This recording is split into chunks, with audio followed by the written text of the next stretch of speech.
We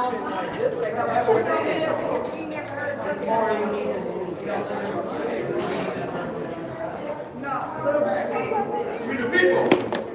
Where's the money?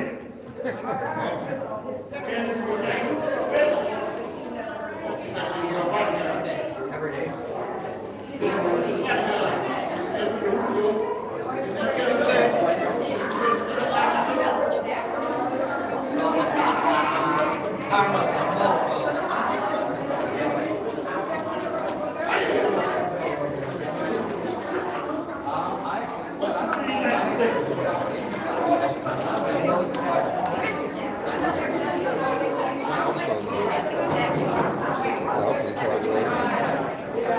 This is a quick charge. This is only gonna take about like 30 minutes. What's up, family? I'm in the building.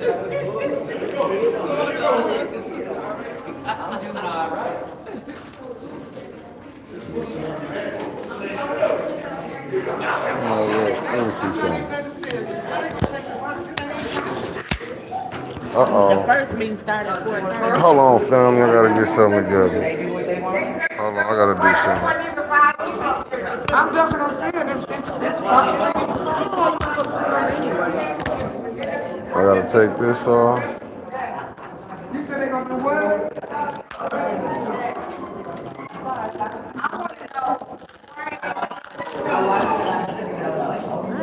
Contacts on. Why they do that? Do what? I'm just tripping. They been doing that shit. What's up with your mama? They been doing it. But see, instead of telling us, don't none of them motherfuckers up there say, excuse me, point of order or something. Why are y'all taking the box and it ain't nobody up here? They ain't even had effort. They're like,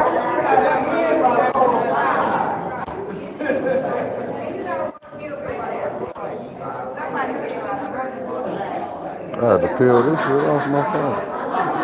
I couldn't even get this part off.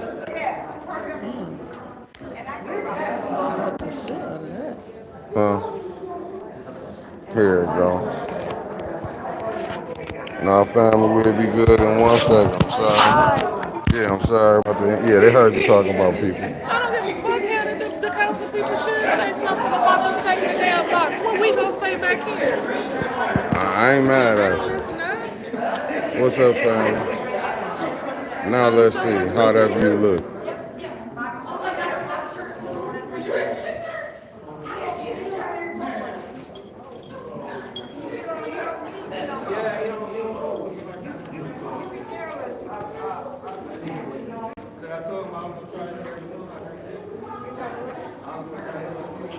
This will happen that day, family, when winter. This is for the screen protector for the over there. That's why when you dropped it that day up there. Yeah, when she dropped it, so I had to take that off so y'all can see better. I missed 4:40. Yeah. They gotta wait till 5 of them sit down.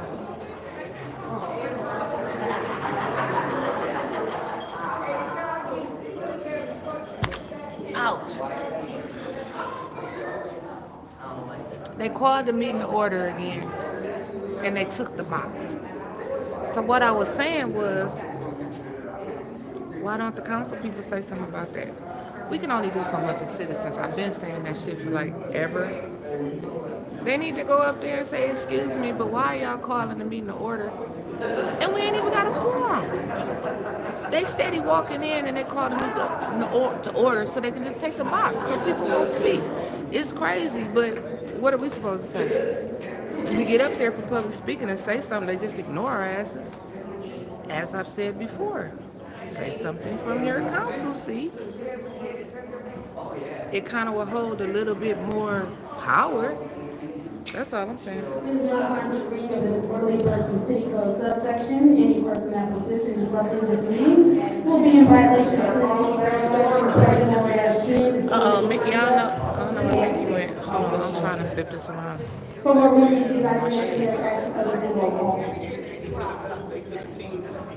Whatever. Dr. Lewis is walking in. She had not. Oh, Deborah, you take care of your mama. They gonna be doing the same thing down here week after week.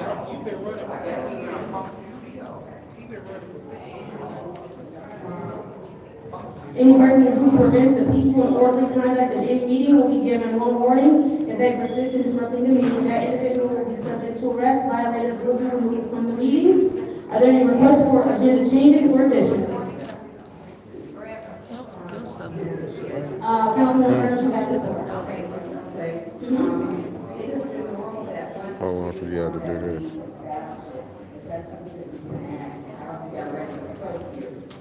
There you go. So, Councilman Burns, you weren't here yet.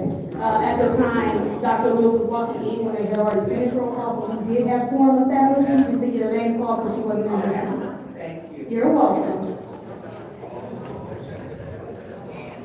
It is now time for public comment. Members of the public who wish to address the city council or its committees must register before the meeting begins. A box will be placed at the entrance of the city council chambers for collection of registrations. No additional speaker or slips will be accepted after the meeting begins. Members of the public shall have no more than 3 minutes per speaker during public comment, with only one speaking opportunity per speaker. First public speaker, Madam Secretary. Mitchell.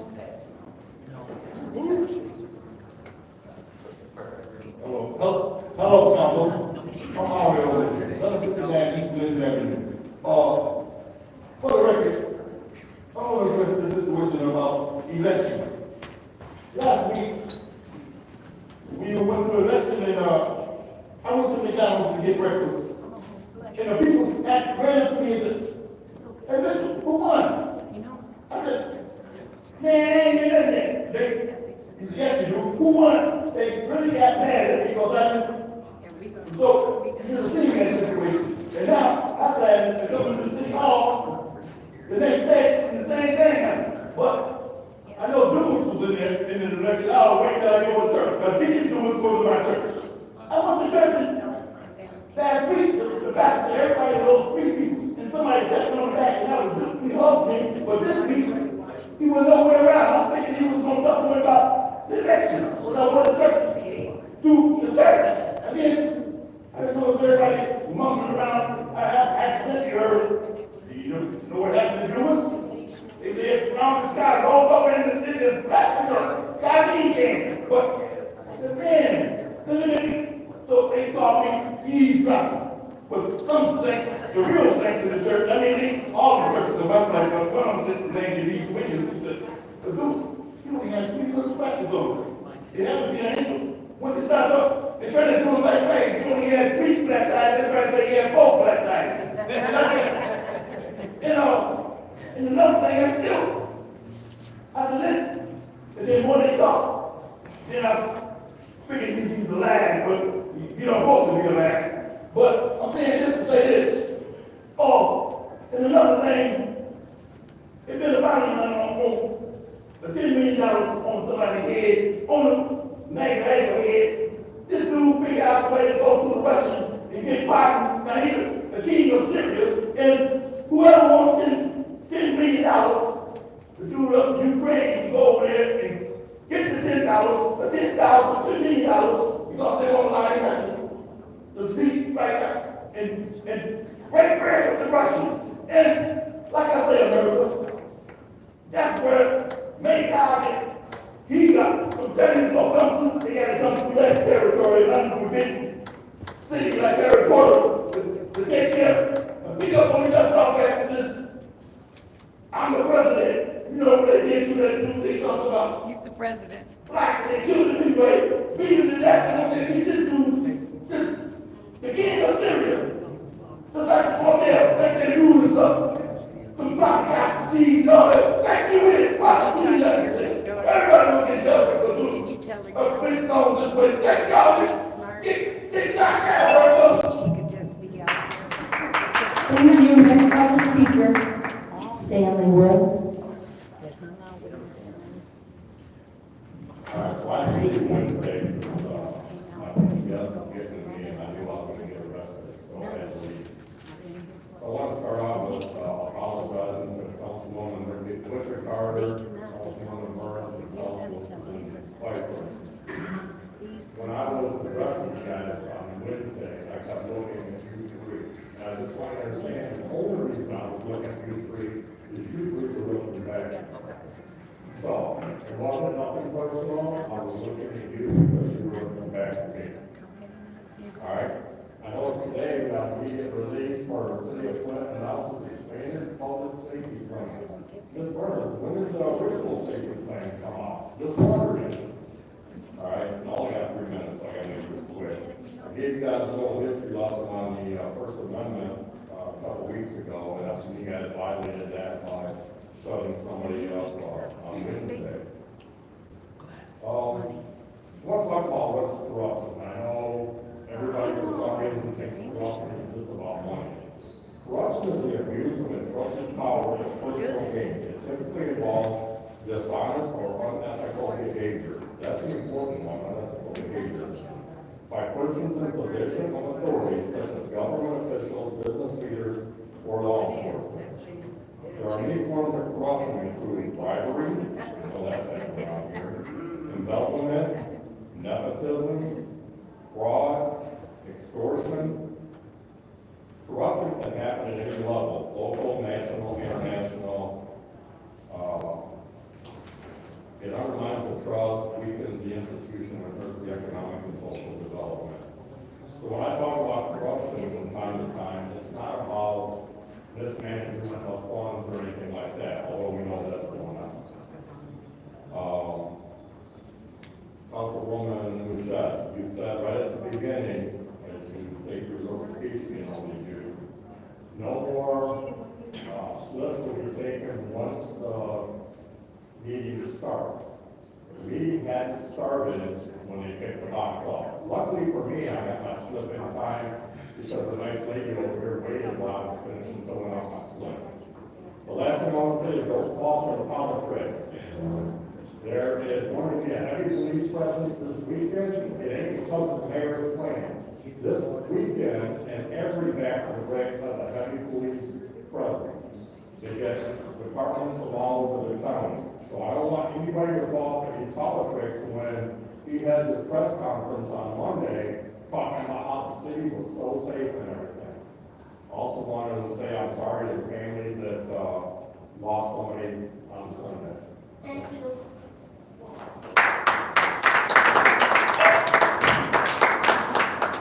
Dear Madam Clerk, the next speaker is Arthur Woodson.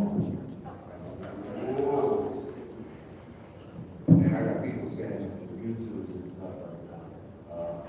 Let me start off by saying, I have a lawsuit in the city of Flint, against 7 million, and the city council. How is it that he keeps on making decisions for the city council? Y'all don't even know what's going on with this lawsuit. We are appealing things to the Supreme Court over certain cities because we don't want to do deposition. He can't help a lot. So he don't want to sit down and do deposition. So he keeps appealing everything and wasting the city money. So the city council needs to go into executive session and tell them that you don't want to go to city council, Supreme Court. Let's speak about the violence, man. They did, and was shocked, you was up there with it. Y'all, how many of those press conferences that y'all had? After every violent episode, y'all had a press conference. It seemed like violence get worse when y'all had a press conference. Y'all have not done anything that you said you were going to do at these press conferences. Then you had a young lady at this press conference that I just heard said that was her first time ever hearing gunshots around town. Ever. She don't live with me. How can you have people working and don't even live in Flint, and she's supposed to be over violence and stuff? How do you want us to police our police when you can't even police the police? The community's not going to work with corrupt, abusive, overzealous police officers. Yes, we have a problem in our community. Yes, we have a problem with young people. But we also have a problem with the officers also. They like to spray unarmed fire. So until we do that with both sides, it's going to always be like that. Always, man. It's sad to say, but that's what it is. And until we get do better, and you know what man was so saying? It's like y'all just be really paying attention. Y'all got some serious issues. Y'all don't even respect people just talking. Y'all can look at a person and just let it go with one and come out the other. Y'all are some innocent. Y'all are some ignorant ass innocent. For real. Please pause this time.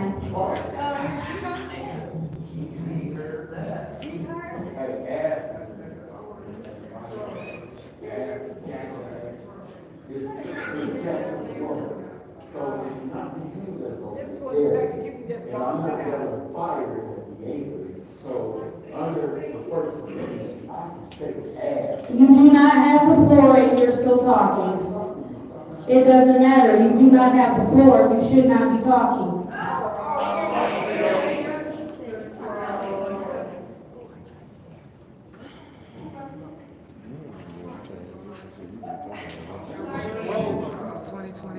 This shit is gonna be just like this until 2026. According to Council Rule 29.8, any person at a council meeting may be called to order by the president or any council member for failure to be germane for vulgarity or speaking in excess of allotted time or any other violation of these rules. According to Rule 29.9, any person who is called to order shall yield the floor until the chair shall have determined whether he or she is in order. If a person is determined to be out of order, that person must yield the floor and forfeit any remaining time. Mr. Arts, I thank you for the 20 seconds that you are giving us back. You are out of order. Next public speaker, Madam Clerk.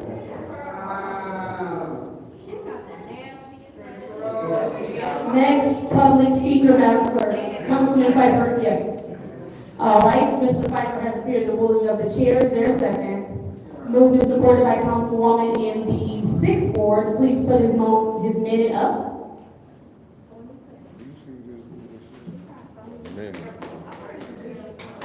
Mr. Pfeiffer, you have the floor. Madam Chair, through you to the city attorney. Madam City Attorney, She worked for them. Words that are considered vulgar and, is the word ass considered vulgar? I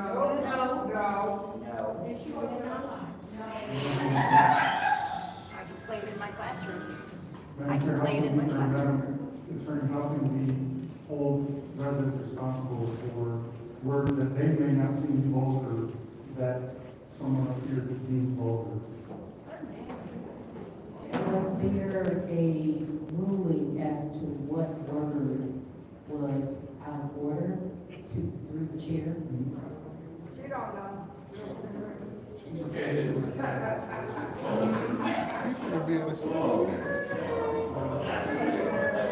All right, thank you. It is now my turn to speak. Did she answer the question? Per the council rules, any language that is deemed vulgar, as I am the chair, and that is my discretion, this is not unprecedented. We've said several times before that we need to be careful of the cursing language and any language that will incite violence, incite any kind of issue. And so my ruling is that it is illegal and it is out of order. It is my discretion, and I took the floor.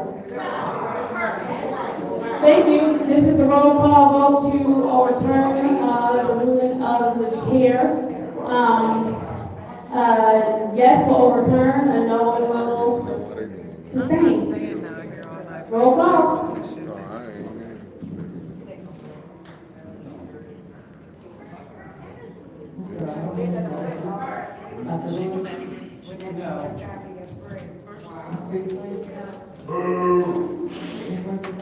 Yes.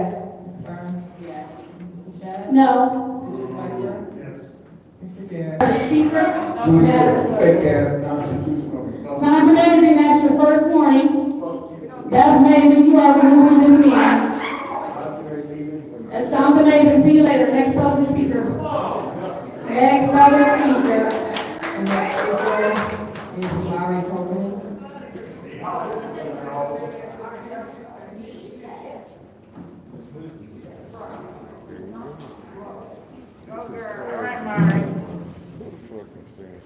Spent quite a bit of time downtown this past weekend. Friday during art walk, there was every single corner. Saturday during Job Fest, there was also a huge presence of sheriffs.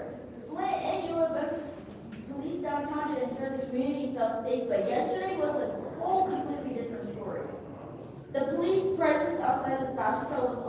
was almost non-existent.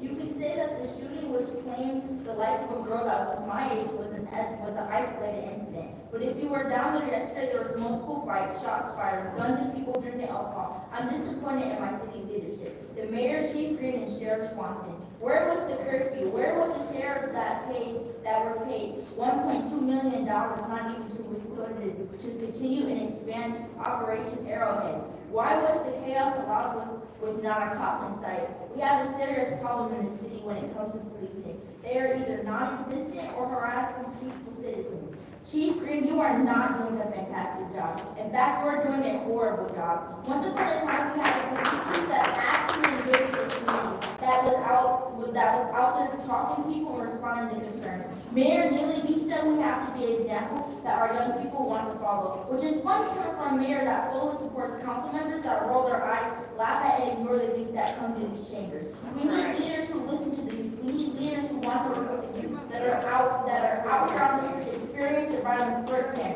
We need leaders who don't just stand at press conferences and say we need to react with enforcement after the city loses yet another young person. You can say you are doing the work behind the scenes, but your actions speak louder than words. And from where I'm sitting, I hear a whole lot of blah blah blah and not a single solution.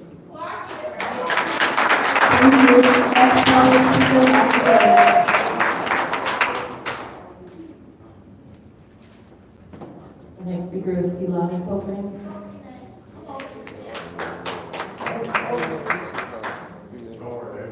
The hate you give little infants fucks everybody. Not even a week ago, I sat up here and said that. And not even a week later, once again, the city has proved my point. Half of you didn't even look up when I was speaking, but I hope you hear me loud and clear. I am scared for my life in this city. We hear gunshots almost daily in my neighborhood. Flint needs a real change, and it starts with you being the village you always talk about. Thank you. Next speaker. The next speaker is Tay Coffee.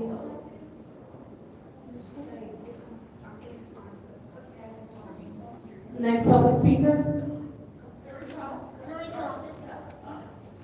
He's here.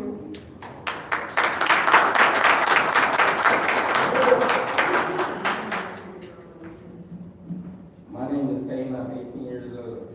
I've lived in the city of Flint. I've been raised in the city of Flint my whole life. I've just now started to get out and explore the world, not at 18 years old. Which one is speaking to the mic? Okay. I've just now started to get out and explore the world, not at 18 years old. The 2 times that I have came out to explore the world, I've seen shots fired, people dying. I've witnessed it all. I really don't want to get out no more, and there's nothing to be done. I'm done.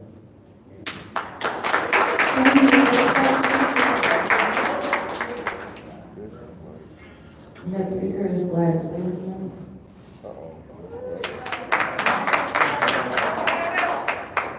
Yes, and I'd appreciate it if you would look up Merchette Lewis. Oh, Judy, I got your eyeballs. Oh my gosh. What I've seen with this election, and I've been in politics a while, since the lead and water in 2014. And I have never seen an election won by a write-in. Talk to him. Never have I seen an election won by a write-in, especially when there's 3 people running. Talk to him. And that you sit up,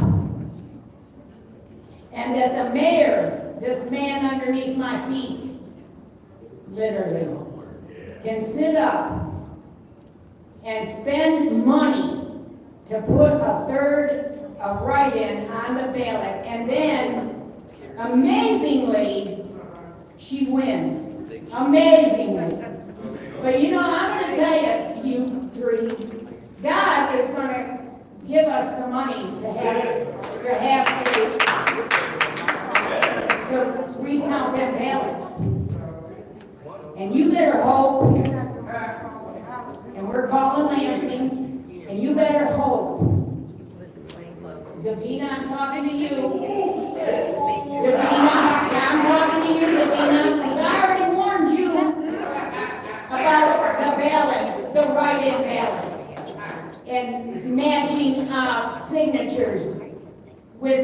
ID. Yes, I did. The last time I spoke to you, I was going out the door.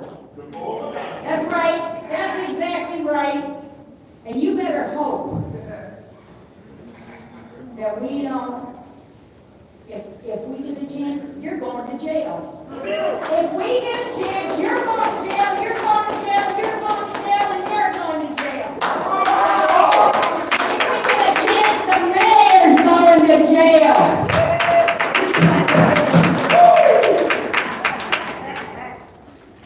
And I just, where's that woman that's an illegitimate city councilwoman? Where's she at? She wasn't here last week, she ain't here today. So what, she don't have to show up? Where's she? If you need to go call her and find out where she is.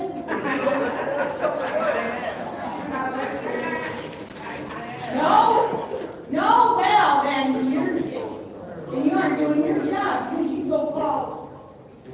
9th Ward, 8th Ward, Miss Burns, Miss Jerry. You go call all these people at the behest of Lewis, Rochelle. Thank you. Next public speaker, Madam Clerk. The next speaker is Beverly Davis.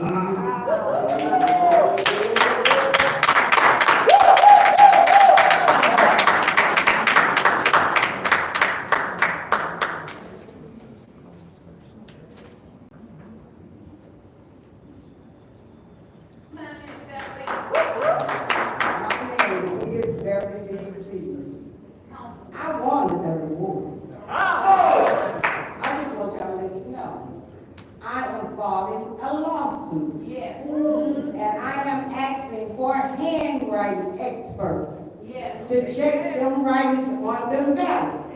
Yeah. I'm not gonna stop. You corrupt. I call it like I see it. You don't wanna look up, you got to. I call it like I see it. All of the handwriting is by LaShawn, her daughter, or her son. Illegal. Illegal to take ballots to the post office if you're a candidate. Illegal to knock on doors knowing you're doing wrong.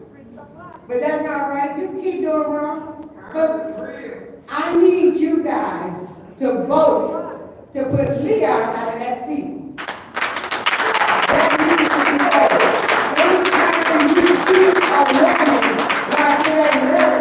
And you three don't say nothing about it. Wow. Any other time you did a press conference, it was Tanya or Jerry or Mike or Jonathan. You went and put Jonathan's business in Facebook. But I see you ain't put nothing about Leon. None of this stuff makes sense. You crazy. I'm not gonna say you're crazy. Something's wrong. You're a little few fries short from a happy meal. And I just call it like I see it. You guys are crooked, you can rough, and ain't nothing good gonna happen to you. Nothing. I keep telling all you pray for them that spitefully use you. You are users. And you use the shine, but she don't think she been used. She's wiped up, she ain't used, she's wiped up. And when you get her on in that seat, she's gonna be a Liddell number 2. Y'all wait on her. You think it's a joke? All they're trying to do is pass that money. They're not looking about the residents. Anytime you bid on your own 501c3 and you think it's okay, the city got to wake up. The city got to wake up. And if I have to knock on every door to wake them up, I will do that. Y'all have a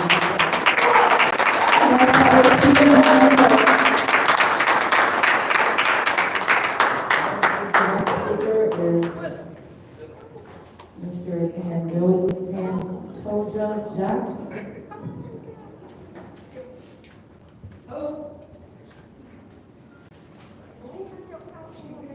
How you pronounce it?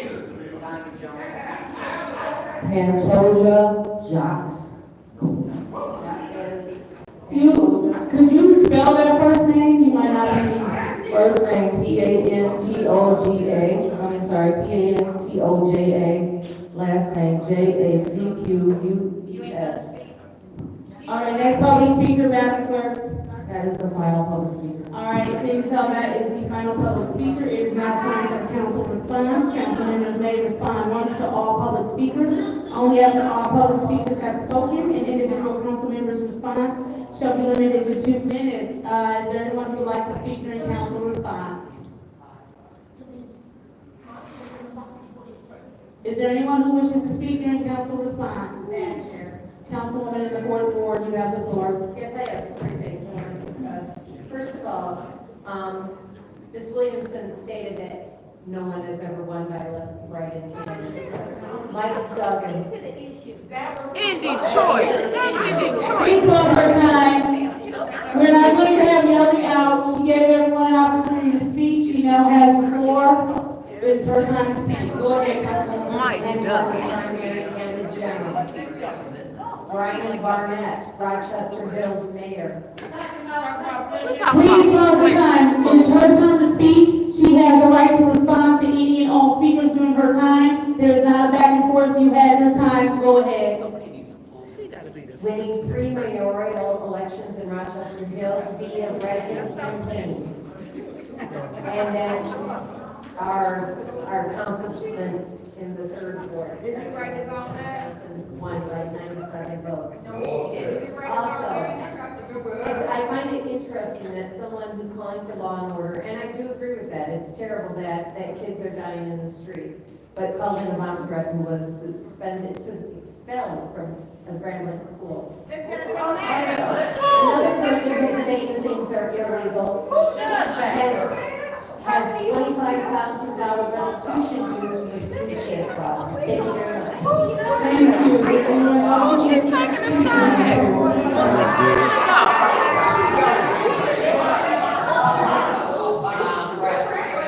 Madam Chair, I'm sorry.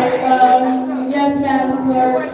I do have one more public speaker report that was Why would she bring signed up and that filled baby out, stuff like that? but I cannot make out the first name. It is inspired. She was here. Wow. Wow. Please start her time. You have to pull the mic down.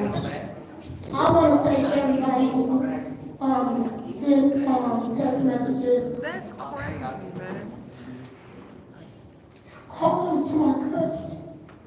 That was my little cousin who was trying to draw her life here where she lived at. That's my cousin, baby daughter. She turned 18 in February this year. Now her life is gone. We need to do something about this violence, and y'all won't have this person, but I want to speak on Saturday. Every police department on Saturday was up there. What happened till Sunday? I appreciate the ones that reached out to us. It's killing me inside because that's the second cousin that got killed here less than a month. But we're going to get justice for her. Because our daddy was far, everybody was down here, my whole family was down here enjoying.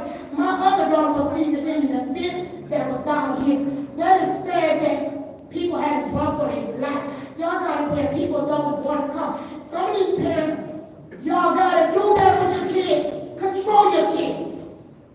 Because the innocent girl, which is my cousin, we don't know what her future was going to be. Everybody spoke highly of her, know her personally. She's gone. Gone. I'm here to ask y'all. It's about the city. It's not about the council people, what you got going on. It's about taking care of us because these people all pay their taxes. Faithfully in the way of God, whatever they give you, they can give you what they got. Do better for Flint, because Flint don't come back. Yes. The devil is a lie, but my family is really hurting past this. Because I started praying for the young lady, not knowing that she was my kid from. Until I get the call. Y'all wrong and still. Doing better. When a government's like, but Saturday, y'all had every cop, the sheriff department was here. So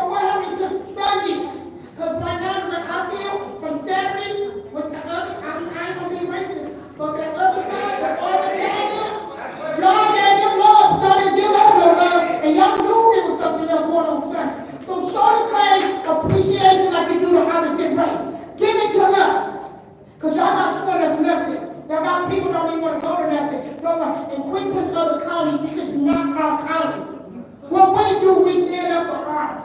And I'm here standing up for my hometown and my family Keebles. Because we all terrified and hurt. We broken behind her. She had a future, now she ain't got nothing. So I want y'all to investigate that. Transfer when we got stuff. Thank you. Is there anyone else who wishes to speak during council response? Yes, Madam. Councilwoman in the fifth ward, you have the floor. First, I would like to thank all of. I'm sorry. Oh, okay, they got it. First, I would like to thank all of the residents for being here. Thank you for being engaged in the process.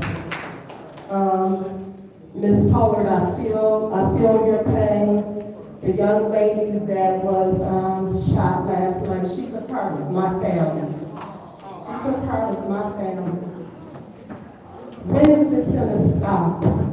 When is it gonna stop? It has to stop. I'm asking that the parents, you gotta gain control over your children.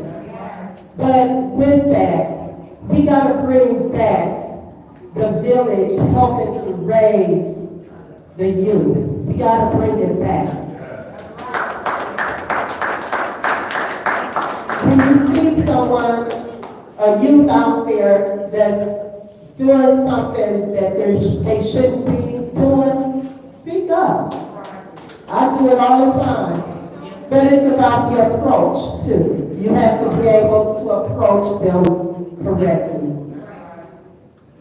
It's going to take the whole city. It's going to take the whole village to come together to clean this mess up. I find it very coincidental. Now we have what I call a somewhat public safety plan. But you know what? We need a gang task force as well. Because we got gangs. Gangs out there just shooting up people's houses. It has to stop. Thank you. Thank you. Is there anyone else who wishes to speak during council response? Councilwoman in the sixth ward, you have the floor. Thank you. I just want to say this, my condolences to the family to have to let 18-year-old to rest. But we also had 2 weeks ago on a Friday, 2 shootings. On that Saturday, 17. That Sunday, we had another 3. We have a gun violence problem, and we've had one. I've been asking for a public safety plan with our own gang task force, not just the one that's a collaborative, because our intel on the street, we know is still an issue. When we are burying our children, it's the norm to the shots, and if you listen to some of the videos, you even hear the children laughing. It's nothing funny about the rest in peace t-shirts, the loss of life, a parent grieving, and then a lot of these children are born in poverty and can't afford to even be buried. And so we have some serious issues, and it's going to take council, the administration, and then the parents. Parents have to parent their children. You have to. It's not okay to let your children just go out and do what they want. Some of the kids had hoodies on and masks on. It was 88 degrees. 88 degrees. And if you're in that, you're hot. You're hot. You know, when I watch those videos, shoes left behind, clothes, and a life was left behind. Yes. It was. So this is going to take some more time for us to deal with. I did just speak to the city attorney with some things, but I do want to take this time to say to my colleagues, Councilwoman Judy Priestley, you took the time to talk about a teenager who comes here for grand blank, but you won't denounce domestic violence.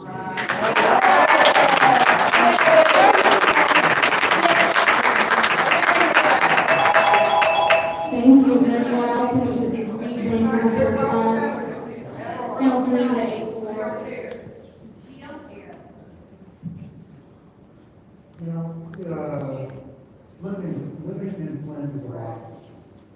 Being up here is a lot. I couldn't imagine having a member of my family shot in the streets. I don't know what to think about it. But when you think about the way our city is managed, and during one Sunday, a couple months ago, a 70-year-old man was ripped from his car for going too slow. But when we have 1,000 people down there, there's not a cop to be found. What exactly is the police plan?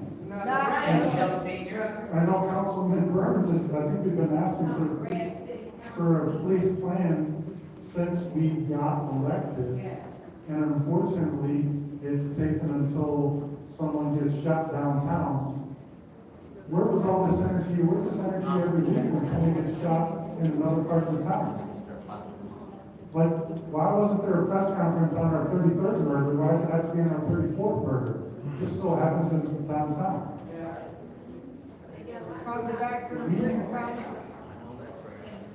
And I hope that there is a serious plan put forward. The press conference isn't the plan. Where is the plan in writing, and how are they going to address it? They need police that are in the community, talking to people, doing community policing, and then they need a gang task force where it's needed. You don't need a gang task force where you need police that should be community policing, right? There's two different mindsets. If somebody's dealing drugs or whatever, I need somebody in there to take care of that. But if somebody's selling barbecue, I don't need that same person there. Thank you.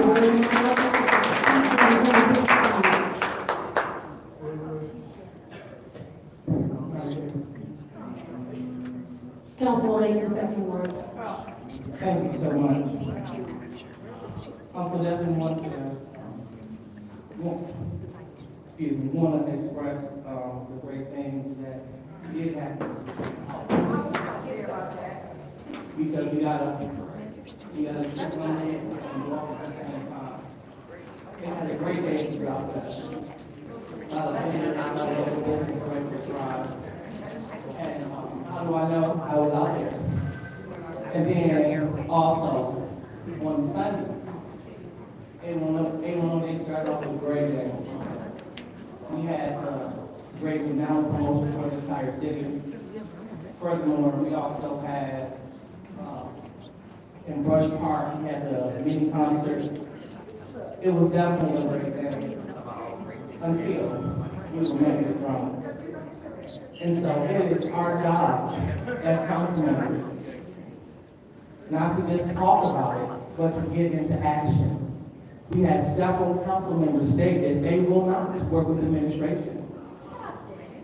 We need to work with everyone, administration, residents, to prevent this.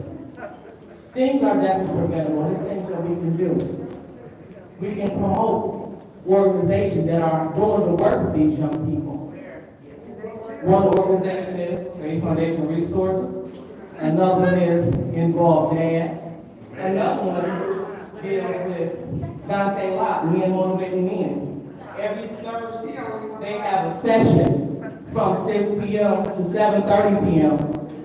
It should be standing room only. It should be a waiting list. They have things and resources to help our young people. It is up to us to take advantage. So all of us can do something, and we should do just that. Thank you. Is there anyone else who wishes to speak during council response? Seeing as there's no one else who wishes to speak during council response, I will go ahead and take my time. I first want to extend my heartfelt condolences to the family who is experiencing this great loss. Please pause my time. Please pause my time. So regardless to how you feel about me, I'm taking time to give reverence and respect to the family. And so while you all want to be rude when it comes to me, the least you can do is respect the family. I wish she could just talk and just go. If it's not you, then you don't need to come here. Please start your time. I have a note from a parent who was frustrated and said, to truly help, you almost have to be in the position of a battling mother. I've considered and still often consider taking on this fight, but I believe God hasn't fully aligned it for me yet. Still, He places it heavily on my heart. You almost have to be a mother dealing with this trauma to really understand these young men. They join gangs and cling to friendships with the loyalty and strength of a brotherhood, when in reality they are broken, hurting, and weak inside. I face this battle every day while also learning how to fight it, because I didn't put my child in this situation. My role is to be patient, to remain his rock, even when he makes difficult choices, and to teach accountability along the way. I have a son who cries almost every day, grieving the loss of so many friends and feeling the pressure from others to do something about it. Thankfully, he no longer hides these emotions from me. We spend more days crying together than anyone will ever know. It's not about pity, it's about giving him a safe place to open up without judgment. Learning how a young man's mind works has been a true battle for me, but it's one I wouldn't trade for the world. I refuse to live in denial that evil exists, but I know in my heart that God is greater than any devil. The city needs more therapy, more understanding, and more open minds to accept that sometimes God calls people home not because of a senseless act, but because it's their time. There's no need for revenge or harm. These are wounded kids searching for love. And so we give these kind of messages for mothers and parents alike. One thing that I can say that I do believe is that every council member up here is committed to doing our part to figure out where we need to put resources, who we need to work with, how we need to make decisions for the city. I hope my colleagues will stand with me as I call for us all to have a community with all council members, us being respectful so that we can hear from the mothers, the children, and everyone else on the perspective. I know that we all stand together and there's so much more work we can do.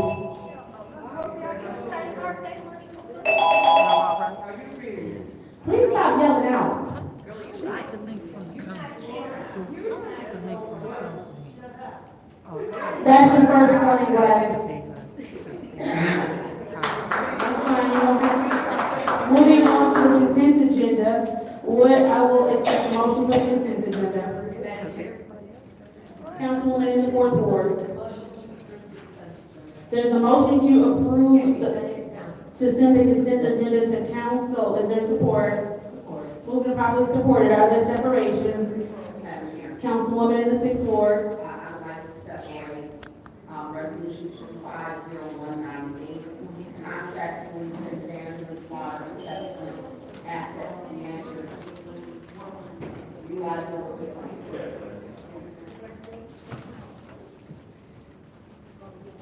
Are there any more separations? Councilman in the eighth ward. Are there any more separations? Seeing as how there are no more separations, the consent agenda will include 250248-D, which is the Consumers Energy Electric Facilities Easement, 2301 University Avenue, and 250249-D, Consumers Energy Electric Facilities Easement, parcel number 411-19-401-024. Roll call, Madam Clerk. Dr. Lewis? Yes. Ms. Priestley? Yes. Ms. Carter? Ms. Carter? Yes. Ms. Chad? Yes. Mr. Piper? Mr. Jarrett? Yes. Mr. Allen? Mr. Carter? Yes. Vote 7 yes, 0 no. Vote is 7 yes, 0 no. Consent agenda passes. Moving on to resolution 250198-T, which is the contract for place and vendor brink water assessment, management, water reliability plan, Department of Public Works, Water Division. What is the pleasure of the body? Councilwoman in the sixth ward. I'd like to send that resolution out. There's a motion to send this resolution to council. Is there support? Support. Moved and properly supported by the councilwoman in the fourth ward. Is there discussion? Madam Chair. Councilwoman in the sixth ward, you have the floor. I will not be supporting this because this is a part of what should have been in our administrative consent order, which was passed without any council members being allowed to speak on it on September the 23rd, 2024. Also, this is a part of the Arcadis report, and I just don't speak for me. I will not be supporting this. A lot of these things should have been discussed before the ACO, administrative order was completed, and I don't believe we got a review to Scott Dungy. It happened. Mr. Dungy, will you please join us at the lectern? Mr. Dungy, I know that you're on the way. I do not have my laptop, but you do have a copy of, because we asked during budget time, the projects that were completed, where they were at, and because these are the same projects that were on the water optimization plan and that I mentioned. I didn't get it updated. Do we have an updated spreadsheet? I can get you one. That will announce the time we're getting ready to vote on, Mr. Dungy. So, yeah. Okay. Well, at this time, I will not be supporting this. Thank you. Thank you. Is there anybody else, who would like to join the first round of discussion? I believe it was provided via email. Did you send us something via email? Yes, I'd have to get that from your efforts. So what was provided via email? The arcade study. All right, Councilman in the A4, you have the floor. Good evening, Mr. Elder. Great. What other dollars are we going to have to spend because of the ACO? Are you aware of any? What now, what? Are there any other? So right now we have, Any other projects? so we have a Cedar Street project on that's paid for $3 million.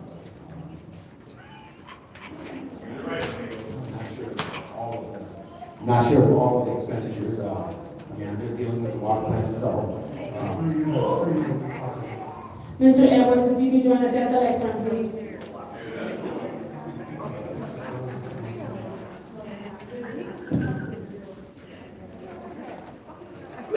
Two big items that we know of are the Northwest Transmission Main and that Torrey Road Bridge Station.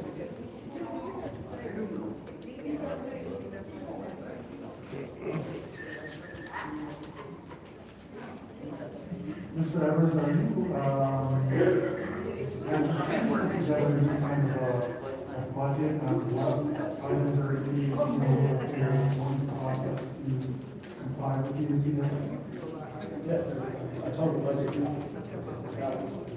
If I'm understanding it correctly, you're just talking about all those items, how we would love to determine what. Correct, sir. Yeah. And a roundabout?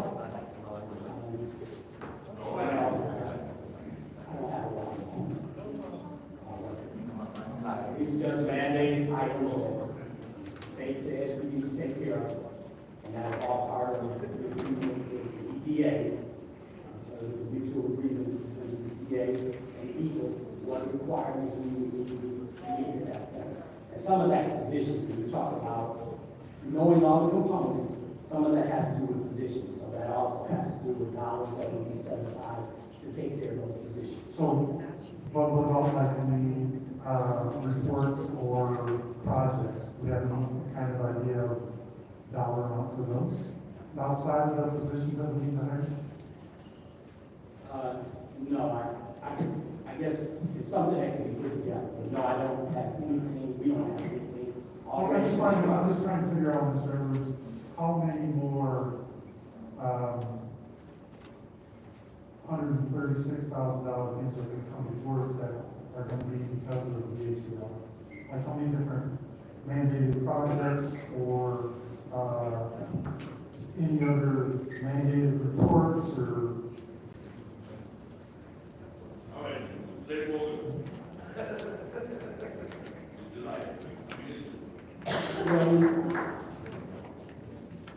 From just this brief discussion, with Mr. Dungeon, it really is just a couple of items that, construction projects that, we still have from the works. Yes. Yeah, the senior project is already funded. That's our fault. Yeah, it's our fault. I'm talking on the front end. unfunded ACO, what can we expect to see? Like, we should have, like, I don't understand why we don't have a budget. We signed something that we don't know how much it's gonna cost. They were requirements, from the state standpoint, same thing with a lot of, the lead line stuff, from the state standpoint, we just have to get it done. And we just have, I'm just telling you, it wasn't optional, it was all, required work that needed to be done. They specified what that work is, they didn't really get into cost. That wasn't part of the requirement to have a discussion about cost. It was about meeting this requirement so that our water distribution system comes into full alignment with what the expectations for water system, delivery systems around the state. They're just putting us on the same level as every other system. All right, Mr. Dungy, you said on Wednesday that we should, do this every couple of years, and it's maybe like 10, 12, or since this report is done, is that correct? Correct, yes. What other things are we not doing that we should be doing that, are unfunded? I know it's a broad question, but if we're not doing as simple as this, what other things are we neglecting that's gonna come back? Thank you. Is there anyone else who wishes to speak during the first round of discussion? Councilman in the ninth ward. Through you.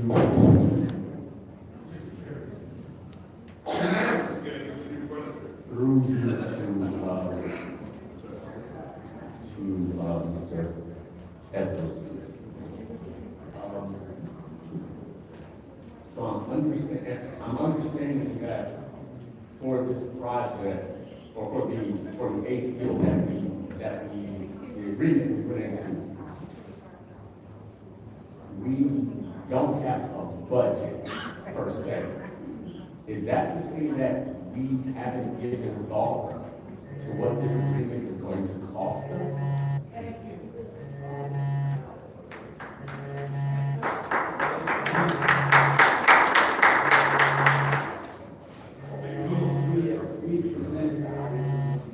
We presented all the items as we presented the ACO at the time. We brought back to council each and every one of the items. Collectively, we did not construct a collective agreement or collective understanding of all that will be paid for. We presented to you, as I just said, items in the ACO were not priced out even with Equal at the time. These were just looked at as, we are a local distribution system required to meet their obligations or requirements. And so that was spelled out in the ACO. That went on for 2 years, even constructing the ACO to determine what is it that we're going to have to do to be fully in compliance so that the EPA would agree and Equal would also. And I'm hearing that. I'm just having difficulty with how we would manage a project and not assign cost to the things that we are going to be required to fulfill. So as it relates to what's before us today, this is part of what we agreed to last year when we signed the document, right? Or is this come about as somewhat of a surprise to us that they're asking for this? No, it was part of the ACO, and it was part of the original Arcadis report, which outlined, as we always say, that it was the Bible of this whole water distribution, being compliant with water distribution services in local government. So from the information that was provided for us last week, in a very efficient manner, thank you, sir, for doing so the next morning. That is a report similar to what we're requesting in this resolution, correct? Yes. Okay. And having gone through that process then, we had to pay for that one too, right? Wind funds didn't pay for that at the time. Did Wind Fund reimburse us for it, or they sent the check directly to the vendor? Wind fund was all reimbursed. Everything about the wind fund was, everything about the wind fund was reimbursed. We had to pay for it first. And that's what I'm trying to understand. So, though it was several years ago, we probably had an idea that it's gonna be, you know, high five figures, if not six figures, to reproduce this report. And I'm still just trying to tie together, you know, at what point do we say, this is going to be an expense to us, so let's document it somewhere and not have it just be about a resolution that we get passed.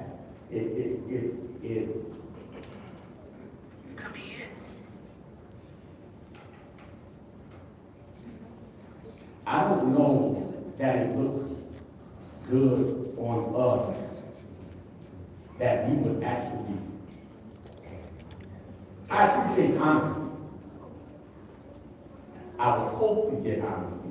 I just would not want to hear that we don't have a budget for a project that we committed to. And that's thank you. So I really appreciate that's where we are. Thank you. Is there anyone else who wishes to speak in the first round of discussion? Councilwoman, please, you have the floor. So we're talking about the ACO and other projects, and seeing how we don't know when those projects will be completed, it's pretty hard to get a budget, isn't it? Through you to Mr. Edwards. Yeah, in some instances that would be true. And isn't it true that without engineering services, et cetera, it's hard to determine what actually is the extent needed for those projects? Yes, we would need to go out to bid to get an evaluation from an engineering firm on pretty much 95% of the time on construction projects. Request information. Pause the time. What's your request? My request is, does the speaker know that the price and the scope of those projects was in the original budget, the Arcadis report? It was in there. So going forward, you know, I hear a lot of complaints about the ACO, and basically, we needed to sign to agree to that, because it's just a continuation of what had been in existence for quite a while, correct? Yes. So, and we discussed in closed session several items regarding that, and if people didn't show up to the closed session, they didn't know that. Also, the fact is that it was on our agenda for several months, and it was discussed several times. So I keep hearing that it was voted through without a discussion. That night, there was no discussion that was passed on, because we discussed it and discussed it and discussed it. And it was time to pass it. So, I'm gonna approve this, vote to approve it. I don't know the votes are there. But I think that there are members on this council who are having interests that are not necessarily the same as mine. And I am all in favor. Please pause the time. Yeah, she should not be speaking to the moment.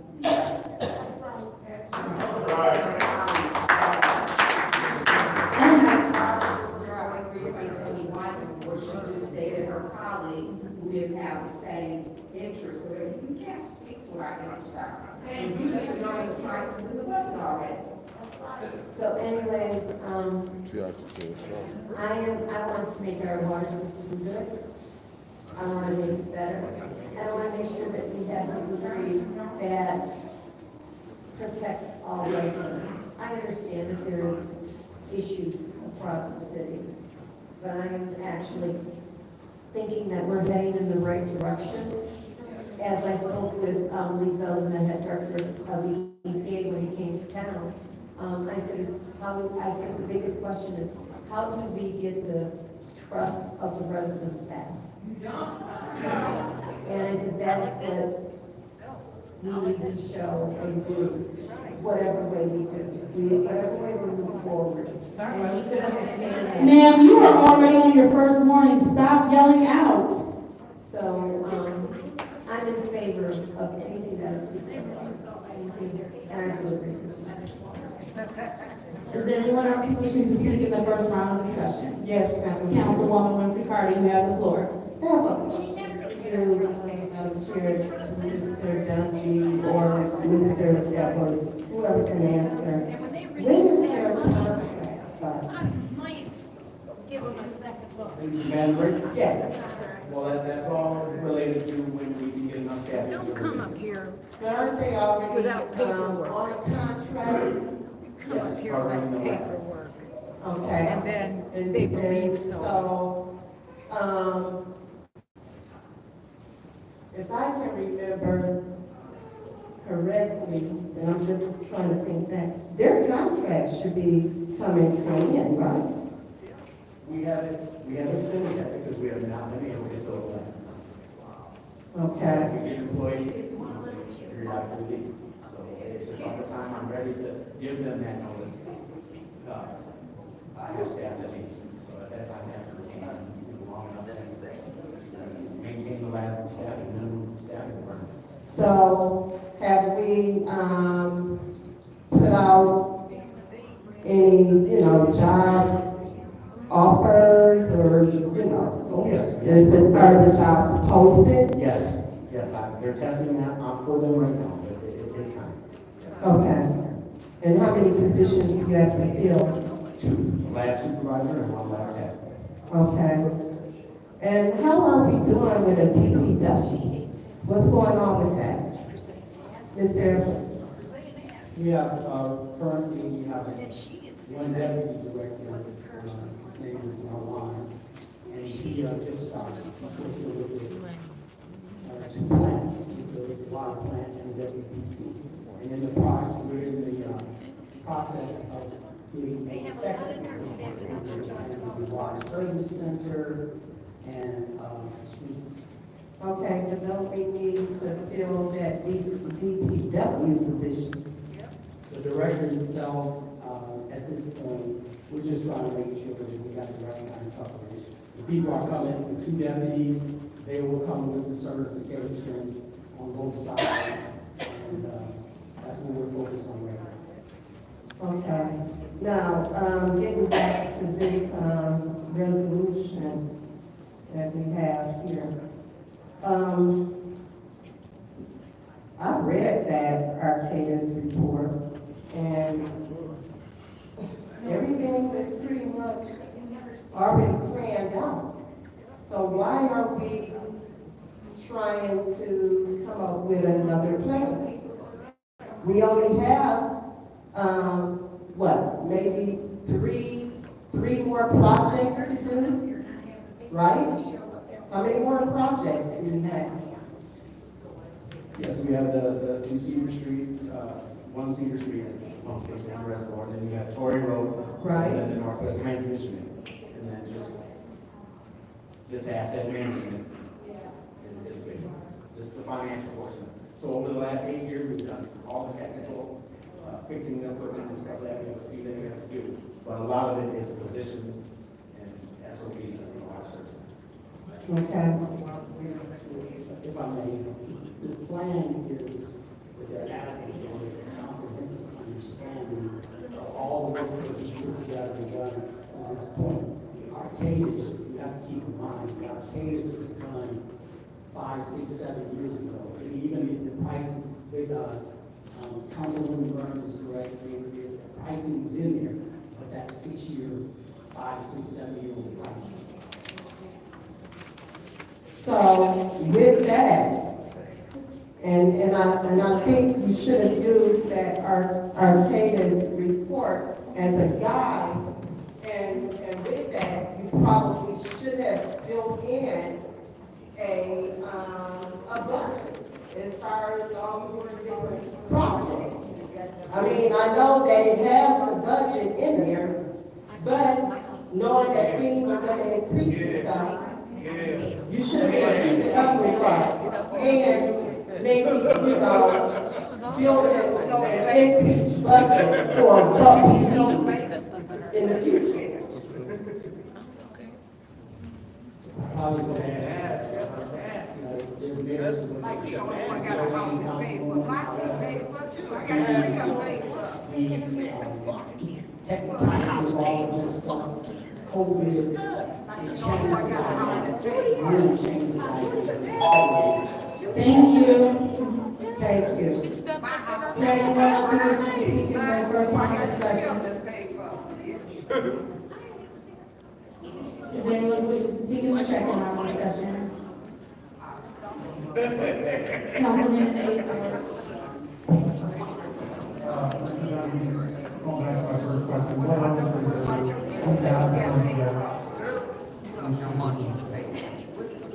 Well, we're pretty much trying to tackle everything on that ACO list that they've addressed. Is there anything that's not addressed in this list one major item that's on here that I'm addressing that is unfunded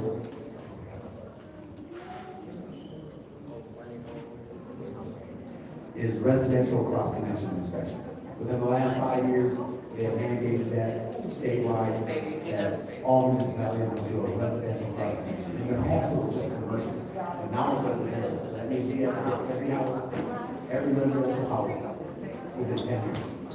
So right now, we're doing that. Pardon me? What does that involve? So that's gonna involve probably a full-time inspector. That position we have, but we haven't been able to fill it. That was a certified cleaner retired 4 years ago, and we haven't been able to replace it. But we're working on trying to adjust that. What does that mean? That you have to have a residential Cross-connection. What does that mean? That you've got to dig up outside? No, this is just an employee coming to your home, inspecting your home to make sure there's no internal cross-connections, like water irrigation, boilers, hot water boilers, stuff like that. If you don't have irrigation boilers, none of that, but mark it off on the list with no cross-connections. We'll give you a couple of vacuum breakers for your exterior hoses. If you have a utility sink, we'll give up 4 of them, and then you're covered for 10 years. But it is an employee, it takes a person, it takes vacuum breakers, I'm spending, upwards of $500 a box for 200, and we give 4 per house. So, it's going to be costly. If we have to contract it out, that's an exorbitant cost. I'm trying to do it within term. So I got the water service center lined up to where whenever they're doing any type of meter change out, they're doing a survey. Inspection department is going to start doing some, but we don't still quite meet the 2,900 a year. So we're going to have to hire that one employee. So that's a mandate that's coming out of my water plant operational budget right now, but I've had to adjust my budget to account. Mr. Edwards, can we have someone look at police scale, and even if they're budgetary numbers, on the low side or high side, but can we get a final cost of this deal? Sometimes, I mean, I'm not saying final, because we get change orders all day, every day, but some kind of baseline for what this needs to go in cost us. Yeah, we can make a projection based upon the remaining projects, yes. What, I'm going to kind of cross over that. Is the 750 able to use the professional services that we have allocated? Able to pay for that? Thank you. Is there anyone else who wishes to speak in the second round of discussion? Councilwoman Burns. Thank you. So, Mr. President, you said you would get us a spreadsheet, which I think we had before. And I do understand, Mr. Evans, that fortunately it was done that their price will go up. But if we don't even know which projects need to be exactly completed, then it makes it difficult if we're approving something. I understand we're getting the licensing that police and command really do have covers the city But I think we have another part that when we talk about what's in the ACO, we did not really do the planning that should have been done. Because in our latest report, we got water distribution, we got asset management plan development, resource analysis, needs, infrastructure, and investment recommendations, erosion control plans, operational facts. All these things are now read. I read it, wrote sticky notes on it, and I know it takes a lot. This to me, with why almost, when we're talking about, because I think we need to be transparent.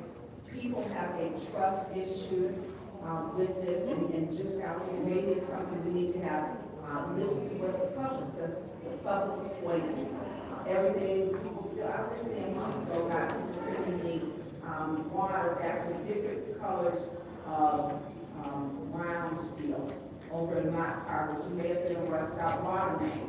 I don't think we're doing that, the number, we're supposed to lose $6 million in water main repairs every year, that was supposed to be done.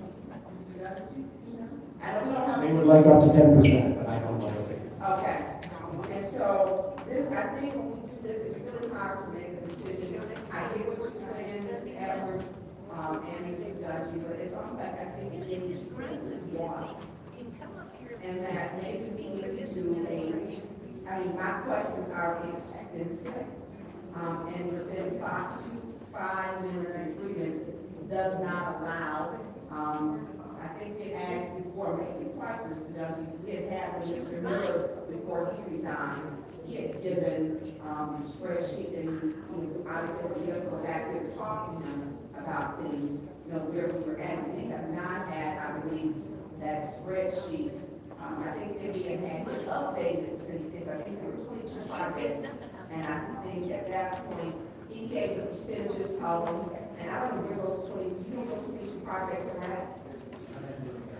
You have to look at this is nothing ready for us to, because this is water. And we should really be better prepared, and it's not a shot, we have to take this so much this is just important. That we can take our time to fix this and do it right. So, at this time, so I'll be glad I cannot support. Thank you. Anybody else who wishes to speak in the second round of discussion? Seeing as how there's no one else who wishes to speak in the second round of discussion, this is the roll call vote for resolution 250198-G, which is the contract for police and Vulgarity water asset management, water reliability plan, Department of Public Works, water division. Roll call, Madam Clerk. Ms. Priestley? Yes. Ms. Martha Carter? No. Mr. Brown? No. Mr. Scott? Yes. Mr. Pfeiffer? Mr. Jarrett? No.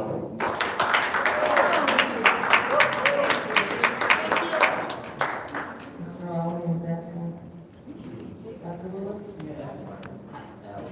Vote is 3 yes, 4 no. Vote is 3 yes, 4 no. Resolution 250198-T, contract with police and Vanderbilt water asset management, water reliability plan, Department of Public Works and Water Division fails.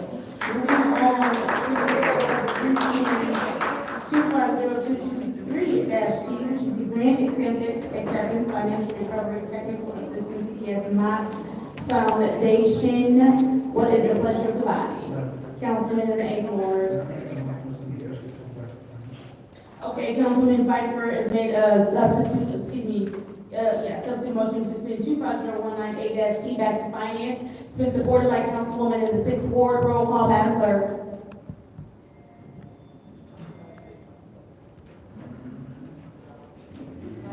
Ms. Martha Carter? Yes. Ms. Barnes? Yes. Ms. Shasta? Yes. Mr. Pfeiffer? Mr. Jarrett? Yes. Mr. Allen is absent. Dr. Lewis? Yes. Ms. Priestley? Yes. The vote is 7 yes, 0 no. The vote is 7 yes, 0 no. That resolution has been sent back to finance, and that was resolution 250198-T. Moving on to resolution 250223-T, grant acceptance for financial recovery technical assistance for CS Mott Foundation. From CS Mott Foundation. What is the pleasure of the body? Councilwoman in the the fourth ward. There has been a motion to send this item to council. Is there support? Supported by the councilwoman in the second ward. Is there discussion? Councilman Pfeiffer, you separated. Would you like to go first? Councilman Pfeiffer, you have the floor.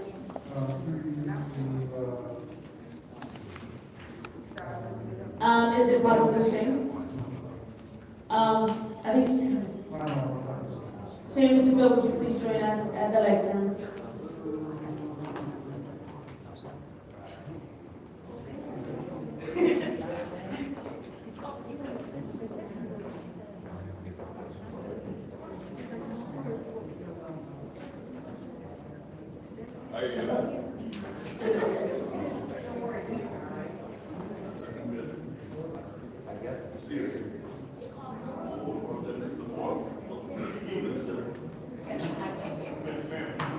Mr. Moore,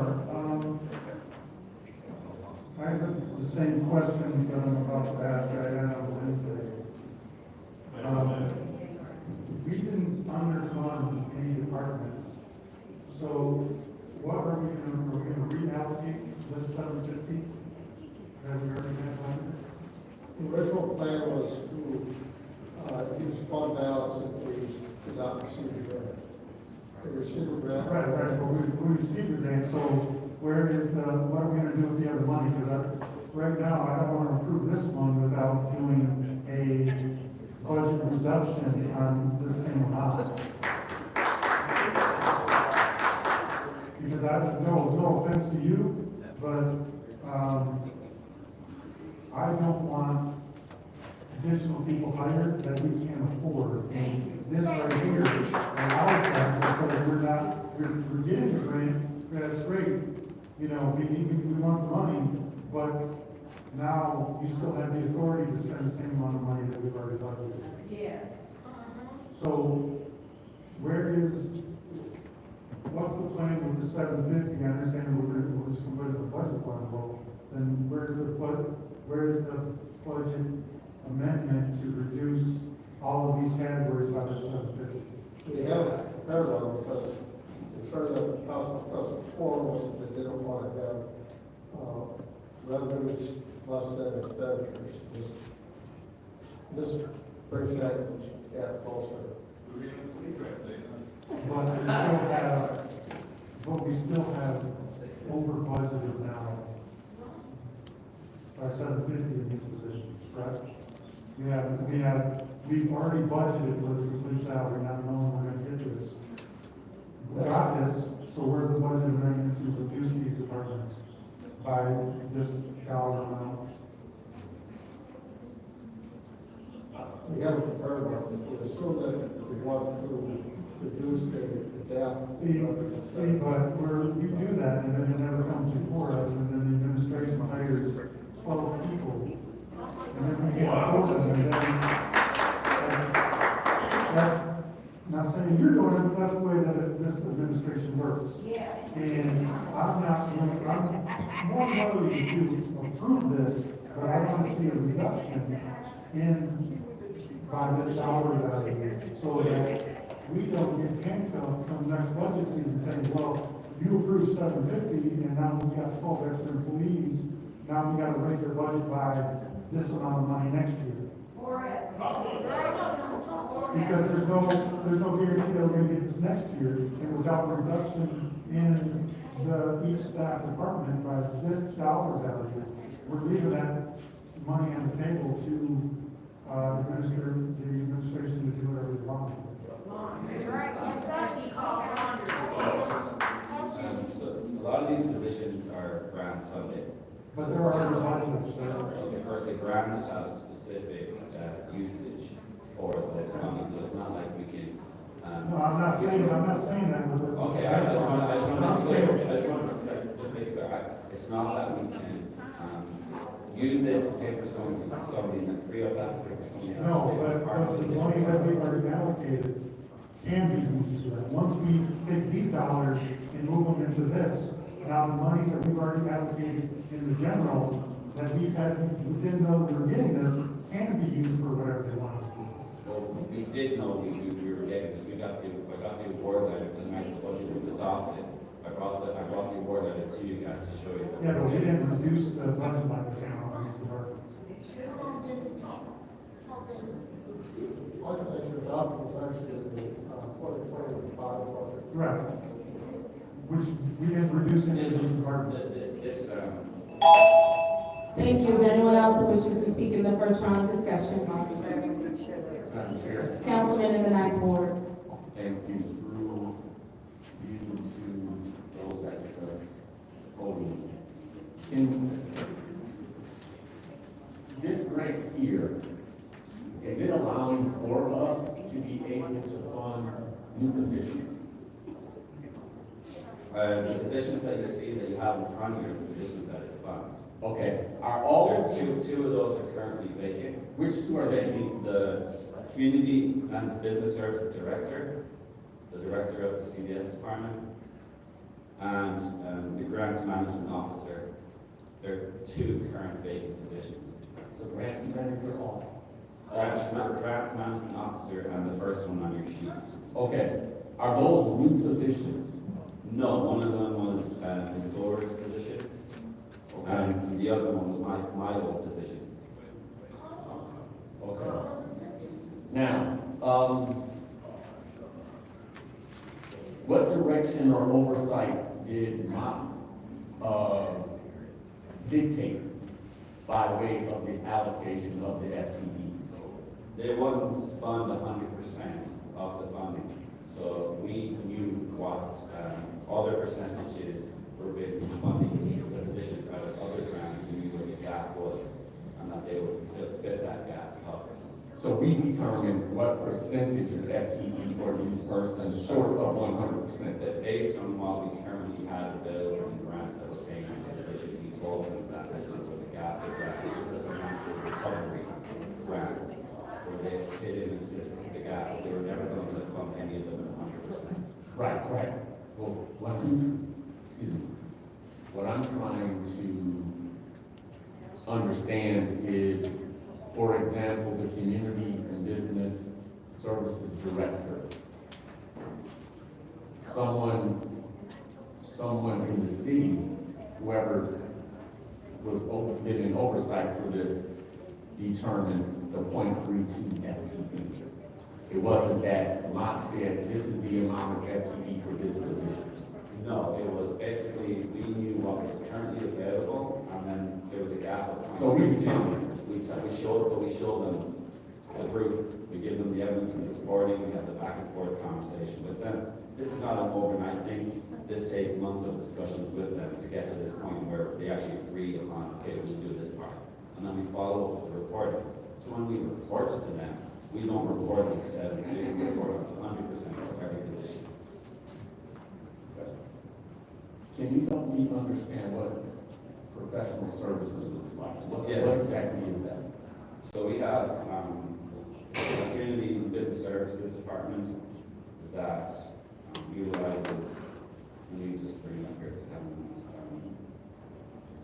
As needs come up, looking at code development enforcement, master planning, site plan review, land division administration, capital improvement, architects. We have a bunch of needs that specific department utilize professional services for.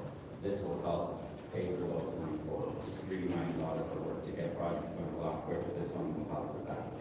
So this is basically for us to be able to contract with vendors.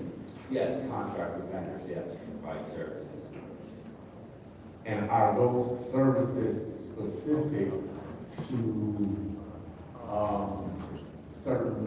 certain sectors or need, or wherever we as a city might identify a need, we can plug it with professional services? Predominantly Community and Business Services Department, because it needs a lot of professional services. So we follow the same procurement processes. If you pass this, we have our idea of the source code vendors that we can use, which we're all aware of. And then we have anything over $10,000, we have our bid process. Anything under $10,000, we have our 3-4 process.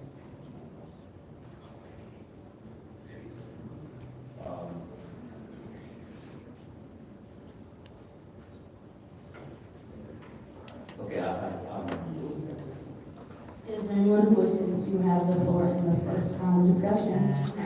Councilwoman, Mrs. Ford. Thank you. What was your former title before? Grants management officer. And so, and how much did you make it? Was it 50,000? Yes, this includes salaries and fringe benefits. This is not just salaries, this includes fringe benefits too. All of those positions. Okay, so I'm sorry, it's really hard to, I respect it, it's really hard to hear people are chirping and listening to that. I'm trying to concentrate with what you're saying. Follow along with you. Birds now. Chirp. Shit, we chirping. So I got one, so your former job was the title again? That one, grants management officer. And you're now chief strategy officer? Correct. So this is your salary with fringe benefits? Correct. So what, 50,000 is fringe? No, that's What is your salary? What is my salary? My stuff is right there. You can see it right in front of you. I'm the chief strategy officer. It's right in front of you. That's not a salary promotion. I'm sorry. Is that a promotion? I got a lot of people that kind of hear this. Okay, so you can't hear staying in the background. You can also call people to order. Yeah, well, you're chairman, so. I just want to let you know. I do know that, I know you were very good at that. So. You can join. I will stay in when I'm a little late today. So your former was, who was in your old position now? Who is that job is getting posted if we approve this. Okay, so that one will be, so who was the deputy communication director? The deputy, who's that? That's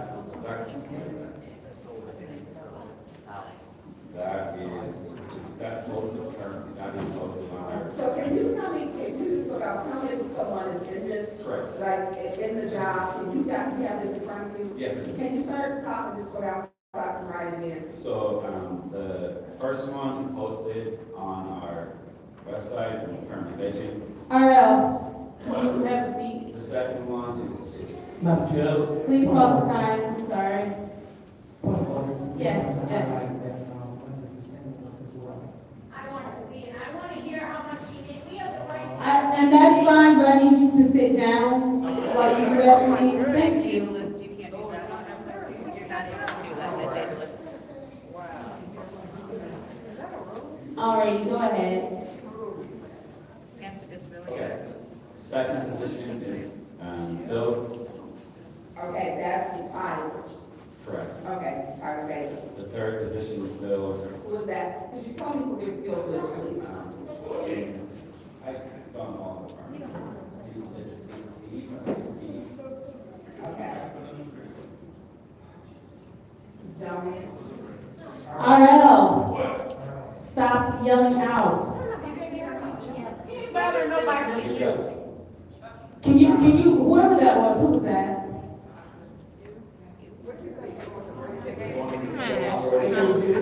I'm sorry, please pause the time. Point of order, it was the young lady in the white and red. I'm sorry, who? The young lady in the white and red in the highway. Ma'am, please stop hollering out so that we can hear. He's disabled and you are really infringing on his rights. But I thank you. Ma'am, please stop hollering out so that we can hear. Thank you. Yeah, thank you. Please continue. 2026 can't come soon enough. This is how it's gonna be into 2026. There's a planner one, I believe there's more than one planner one that works for the city. You don't know how many we have as planners? I think we've got two. Is this vacant or? There's somebody in there, I'm just not really sure which one is. Oh, we just had a planner, resign. This planner one is currently filled. Okay. Deputy communications That is director. posted, that's a job posted. Okay, that's posted. Right. CFO, so this is just a portion of your salary, Mr. Moore, that's coming out of that grant. What is your total salary? Spit it out. 150 is not a ride, it's not a seizure. You have a contract. Yeah, I don't know for sure, I believe it's like 12:30. 130, okay. This is what I was saying, so Seamus, with yours, is this, was some of this, because I'm looking at yours, I know what the percentages is, because some of these, they may come from different grants. Yeah, I'm fully reliant on grant funds. My position is fully grant funded. I am an exempt employee, which means if I don't have. Okay, hold on just a second, because this is .75. So what is your total salary? 98. 98? Yes. Okay. And grants management, who's grants management? Is that open or That vacant? will be posted pending approval of this. So, and I just, so on this sheet, so people know, these are percentages. So there's a percentage of, and I know the grants come from different grants to fund a full salary. And so these are not. Thank you. Is there anyone else who wishes to speak in the first round of discussion?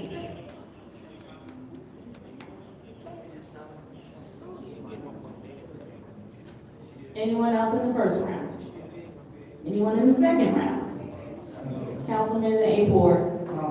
Mr. Van, I'm confused because when we had a sidebar, you told me we had 2 open positions, but now you're telling me there's 3? No, there's Now, you're saying that there's 2 one, there's 2 open, there's one that's not posted, which is the grants management officer position is not posted. The community business and services director position is open and posted. The second one I was referring to is the deputy communications director position is open and posted. The question is which of these are currently open and not filled. The last one, the grants management officer position, is not one that's posted at all. Are currently open because we haven't. I mean, if it's posted or not, that's irrelevant to me. Which ones are currently empty or whether or not they're posted. Okay. So, is there 3 on this list? Those ones, community and business services director is currently, it's a job posting that we have. It's open. Correct. Deputy communications director, on which department? That's through the mayor's department. That's the mayor's department. And then the grants management officer, those are the 3. Correct, sir. I was confused between what's open and what's not posted, sir. But your old position is the, grants and finance coordinator, that's empty, right? No, my old was grants management officer. Oh, okay. Yes. That's, I was confused. Right. So the grants and finance coordinator would basically be the assistant to your old position? That's currently, somebody's doing that. But that would be basically an assistant to your old position? Is that? No, they're the grants person. It's really hard to, I'm sorry. They're the grants person in the finance department. They're based in the finance department, so they're the ones that are responsible for the financial reporting on a lot of our grants that we get for the city. Just being honest with you, I don't know that I can support this thing because I want to figure out the budget. I understand. Because we've already budgeted out, we've already had a sidebar review. What's happening with the monies that are already budgeted, that aren't restricted the way these ones are restricted? That's my question. Mr. Moore, if you can tell me when we can get a resolution to, reallocate those into the general fund and not, allocate those to the salaries, that's what I would like to see. I'll need to talk to the people and hear that. Okay, thank you. Thank you. Is there anyone else who would like to go in the second round of discussion? Yes, Madam Chair. Councilwoman in the 5th ward, you have the floor. Sinus, okay, I have the Community and Business Services Director. That position is open, and is that position posted? Yes. Okay. Next, I have the Deputy Communications Director. That position is Open. open and posted. And then we have the grants management officer. Correct. Open and posted? Not posted, no, not posted. It's reliance, not gonna post the job, it's reliance on this being passed, so we post it then. Okay. Now, I'm missing someone. The zoning coordinator, who is that? I'd have to ask Ty Bailey that question, who that person is. Okay. You know what, we've never received the organization, chart. I mean, we need an updated organization chart with everything. And I know we have other grants. I know we have other grants here in the city that have positions. I was just asking people, so it was more if that was given during the budget hearings, and we believe it was given to every department if they're. You didn't have no names. I want names and within this organization chart, as well as all of the grant positions. But you did receive the organizational chart. With no of the names. Positions, is that what you're saying? I'm trying to understand what you Yeah, received. I want names of the people who work in the city under, the organization chart. As far as like the administration and who have positions. And I'm talking about all of the grant positions, because this is not the only grant that we have, right? Oh, correct, yeah, but it's to accept this grant, it's not to accept multiple grants, so that's what you want to have that. I understand Okay. that, Simon. Okay. I'm Seamus. You cannot insult my intelligence, okay? This is for this grant. But I have other grants for this, okay? And I'm just asking for a organizational chart, okay? With names. Thank you for this. We had to fill in the names, and thank you. I just, so you know, I got that request at 3:45 today, that's the best I could get for Oh, you. you did? Yeah, 3:45 today, I got the request officially. Oh, because I asked for this on, So somebody didn't follow through, I never got it at 3:45 today. oh, I'm sorry about that. Thank you. Is there anyone else who wishes to speak in the second round of discussion? Councilwoman in the 16th ward. So, what I would like, and I want to get another, like the ethics and accountability. I would like to have an update for chart, because we do have people, we don't know who works at the city. So it needs to be updated. For example, Andy Door doesn't work here. Ashley, Harris is no longer here, she's the deputy, planning development director. And I know that some of the jobs, we have, and not some, every job, you should have integrity and honesty. And making sure when we fulfill these positions, that you should have to have. And some of these are not, I mean, it's a requirement. Everyone takes an oath. When you work for the city, you take an oath. Thank you. You take when the clerk will raise your hand, that you will do the best for the city, and that oath is taken. But y'all didn't get it, you didn't get an oath. I'm not sure what you're. Did you take an oath when you were hired with your contract? No. Oh, wow. Oh, I did when I worked for the city. You have to take an oath. And so that oath is something that you should, it should be upheld as to the honesty and the integrity of the position. I would like to see, because I do know when we're looking at, some of these are like 32%, 70%, 50%. What other grant we're saying your position is 100% funded on? And I know this because I used to do this.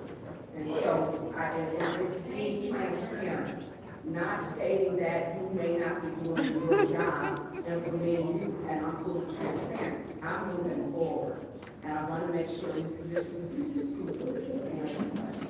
You honestly want to. And this would be, and listen to that with honesty and integrity, and that, oh, which is in the city charter. Yes. I mean, it's just something that's important. You was the pretty one, though. Where we have the Ashley's job. So Ashley's is posted, I believe that's closing this week, it has to be for 2 weeks before we can, it's with HR, they see who applies, and after 2 week period, interviews will be started. You have started? No. Yeah, not. Okay. It's not closed yet. And so, I would like to see that because as Councilman Biden stated, with these jobs, we know that people are filling them, we know that they don't come back. I mean, that transparent, it just has not been with this administration, unfortunately, but we need to start making it be, transparent so we can see. And we shouldn't have to go through now and say, hey, who's got this job? You know, we should already have that update. Thank you. Is there anyone else who wants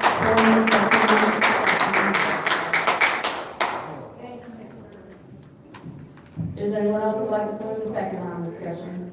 Seeing as how there's no one else, thank you. This is the roll call vote to send resolution 250223-T, which will grant acceptance, financial recovery, technical assistance, CS not foundation to council. Roll call, Madam Clerk. Ms. Burns. No. Yes. No. Mr. Jarrett? No.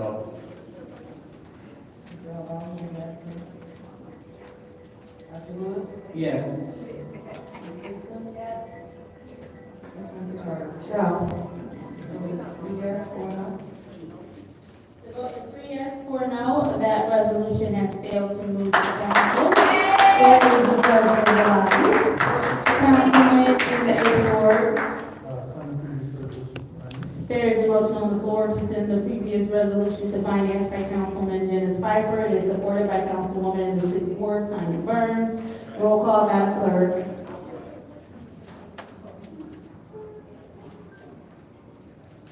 Mr. Jarrett? Yes. Ms. Pfeiffer? Mr. Jarrett? Yes. Dr. Lewis? Yes. Ms. Priestley? Yes. Ms. Carter? Yes. Ms. Brown? Yes. 7 yes, 0 The no. vote is 7 yes, 0 no. Resolution 250223-T, which is the grant acceptance, financial recovery, technical assistance, CS My Foundation has been sent to finance. What is the pleasure of the body? There's a motion to adjourn by Councilman Pfeiffer, supported by Councilwoman in the fourth ward, Ms. Priestley. Roll call, Madam Clerk. Mr. Pfeiffer? Mr. Jarrett? Yes. Dr. Lewis? Yes. Ms. Priestley? Yes. Ms. Carter? Yes. Ms. Burns? Yes. Ms. Jarrett? Yes. 7 yes, 0 no. The vote is 7 yes, 0 no. The time is now 6:31 p.m. on Monday, August 11th. The Special Affairs Committee meeting is adjourned.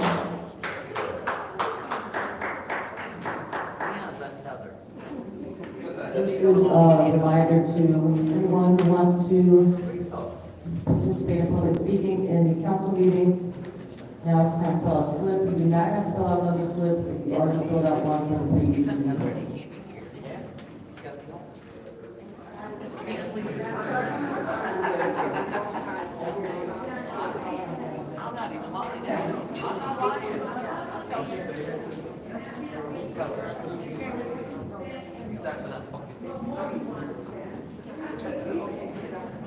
No, he's trying to get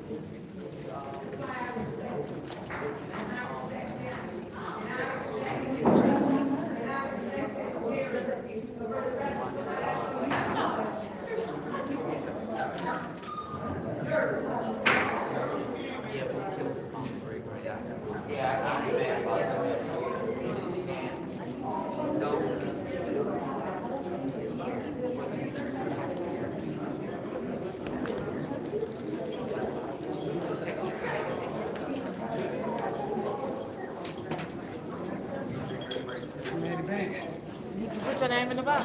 I left it in there for that. Oh, okay. I was doing 100 trying to get back. I was trying to get back.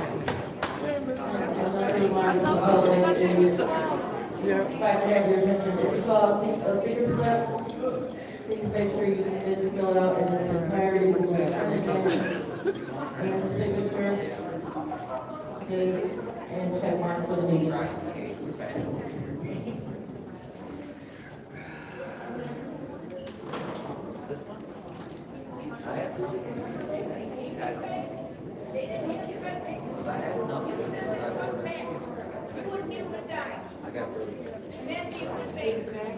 Don't let them come up in here.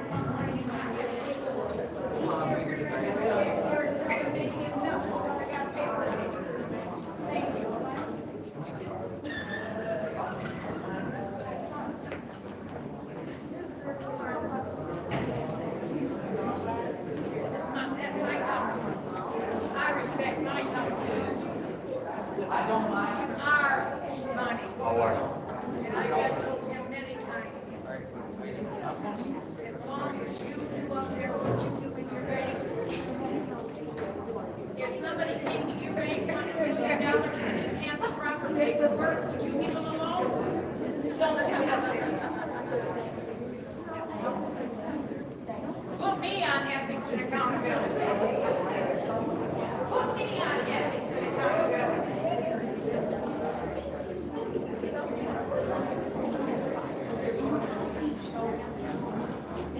Show them the door.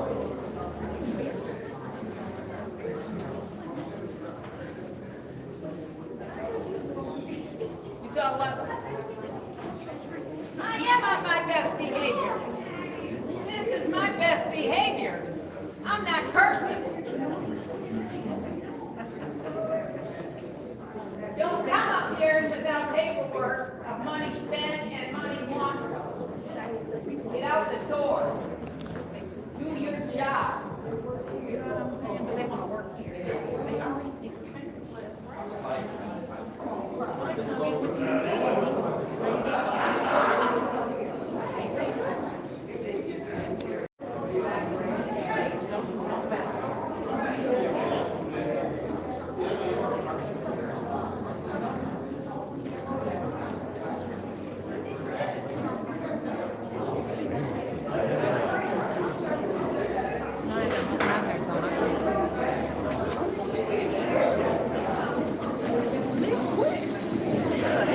Hey, God help me out. He showed me another violation of the charter that he's never been sworn in.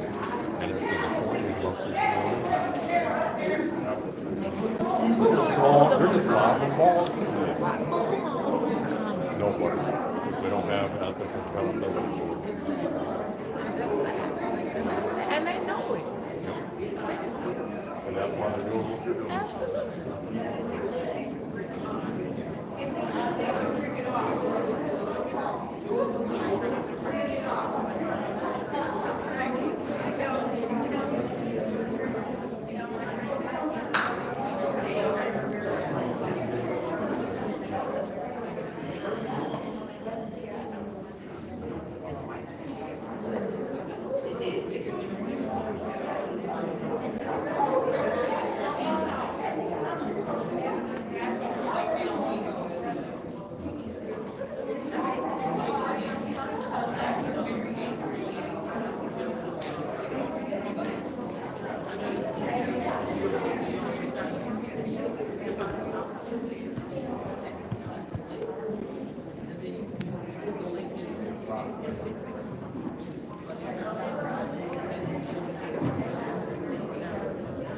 All right, we'll come to the seats.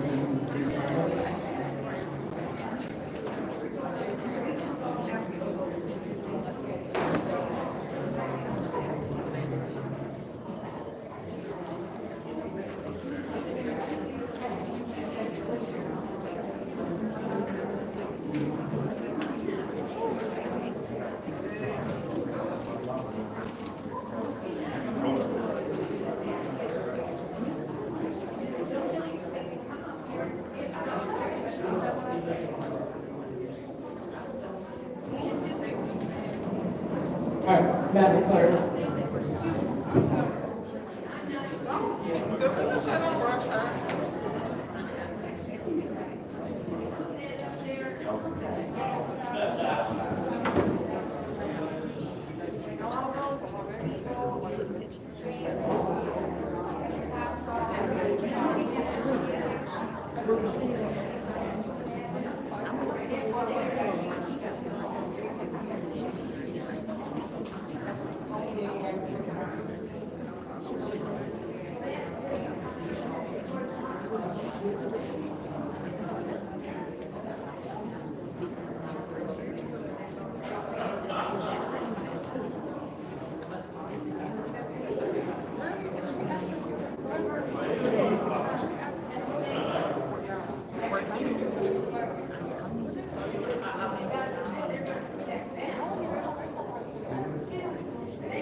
For that, the roll call.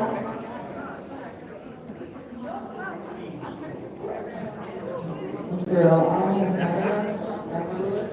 Present. Mr. Carter.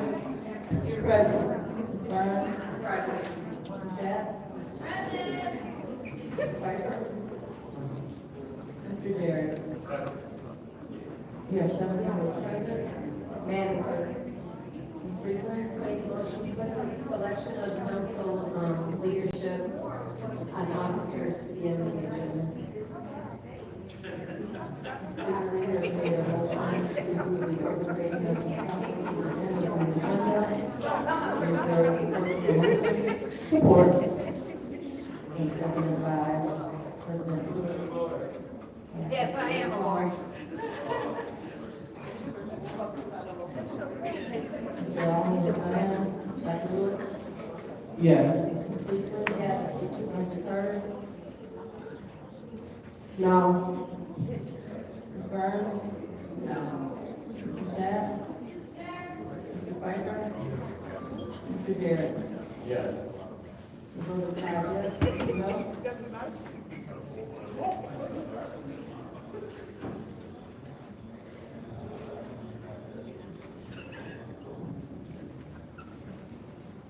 I want his ass in here to do his job. So we can say he ain't got it. Now it's time for the pledge of allegiance.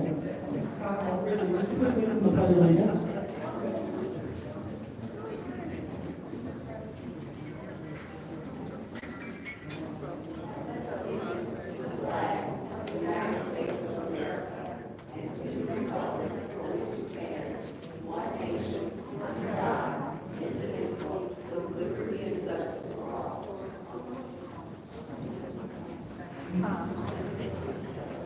So before we do our blessing, is there anyone that the body would like to acknowledge and we have transition?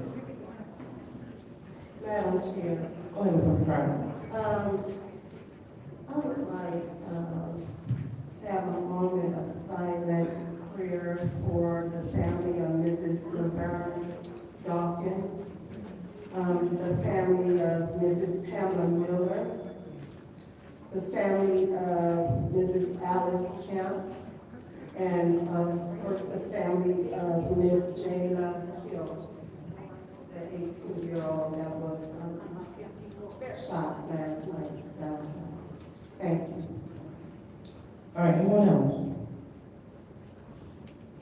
I'm seeing that there's no one else, we will pause for a moment of silence.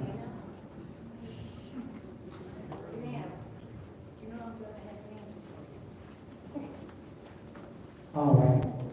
So now it's time for the blessing. We ask the student minister, Veronica, if you could join us at the lectern to administer a blessing over this meeting.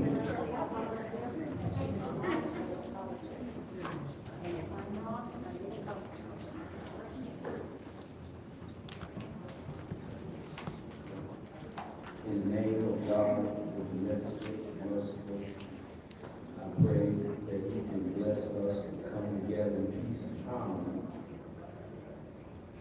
I ask that you bless us to come together and get along with one another so that we can solve these problems in our beautiful city of Flint, Michigan. And I pray that he bless us with a peaceful meeting today, and I pray he bless us with a peaceful evening. Amen. Thank you so much. So now it's time for the reading of the short purposeful subsections goes as follows. Any person that persists in disrupting this meeting will be in violation of the Flint City Code Section 3110. Disorderly conduct, assault and battery. And disorderly person that will be subject for arrest for misdemeanor. Any person who prevents the peaceful and orderly conduct of any meeting will be given one warning. If they persist in disrupting the meeting, that individual will be subject to arrest. Violators will be removed from the meeting. So now it's time for any request for agenda changes or additions.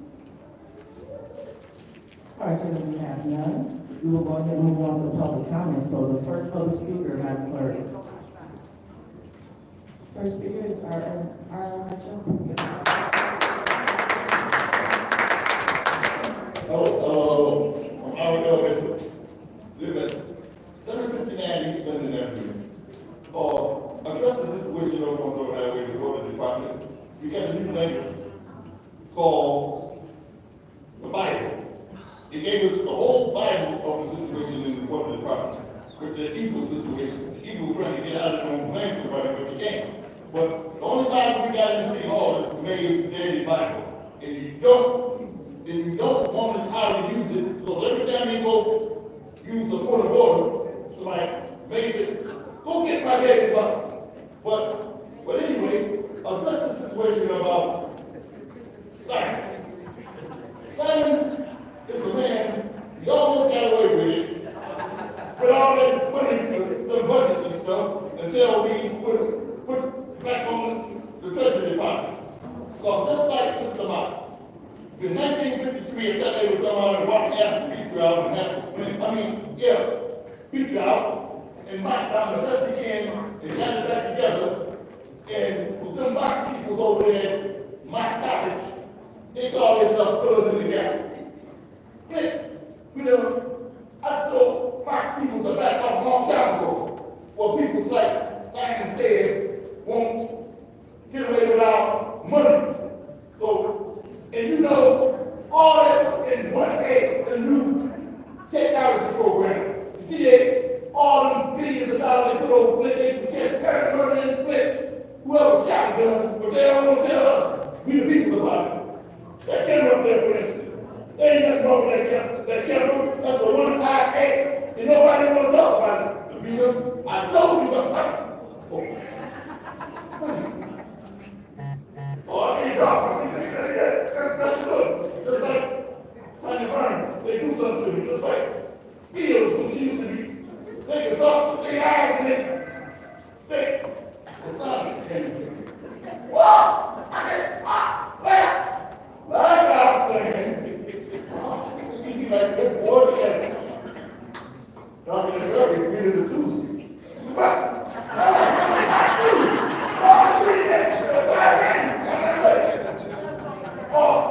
the man with the money. He know how to back down with the little cracky administration take over. I mean, I can't look back, but only they can't look back. Mr. Mitchell, please follow this time.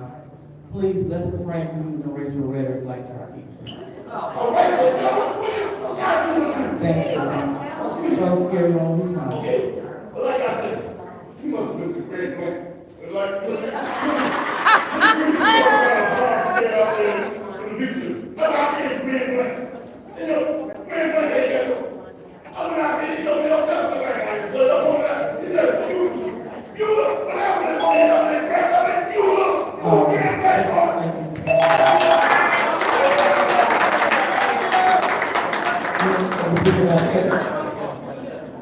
Bless you, R.L. Next speaker is Stan.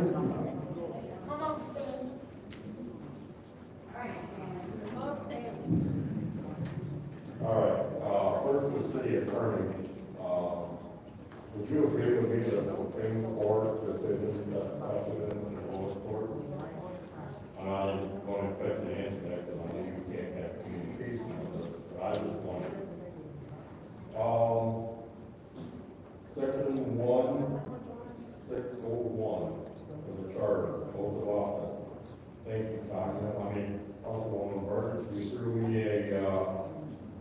live ball.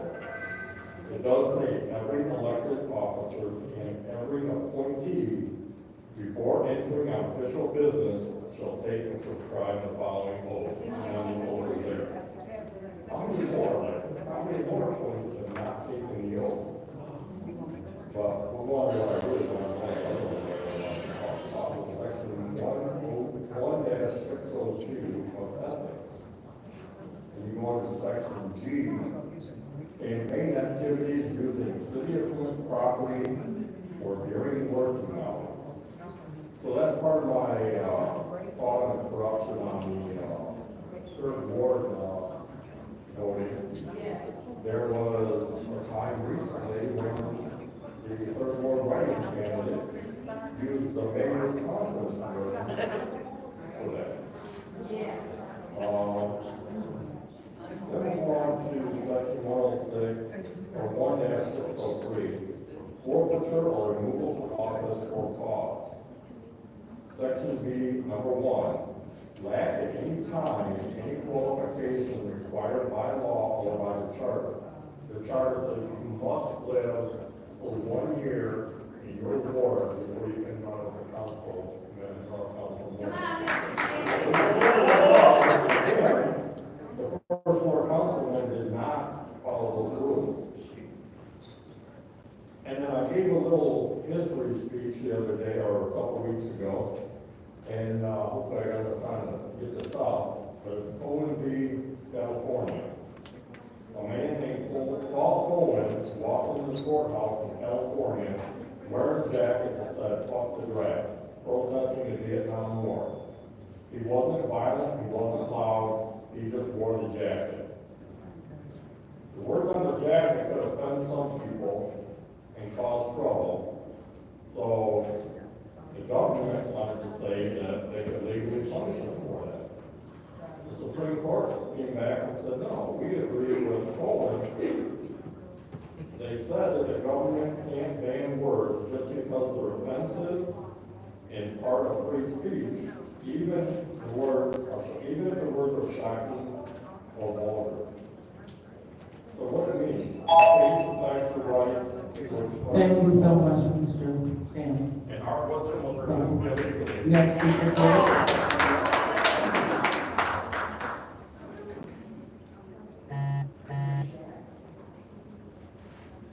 Mr. Goodson came back. Murray Copeland.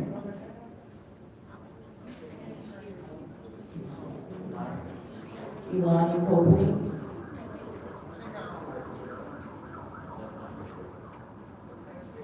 Tay Coffey. Next speaker is Gladys Williamson.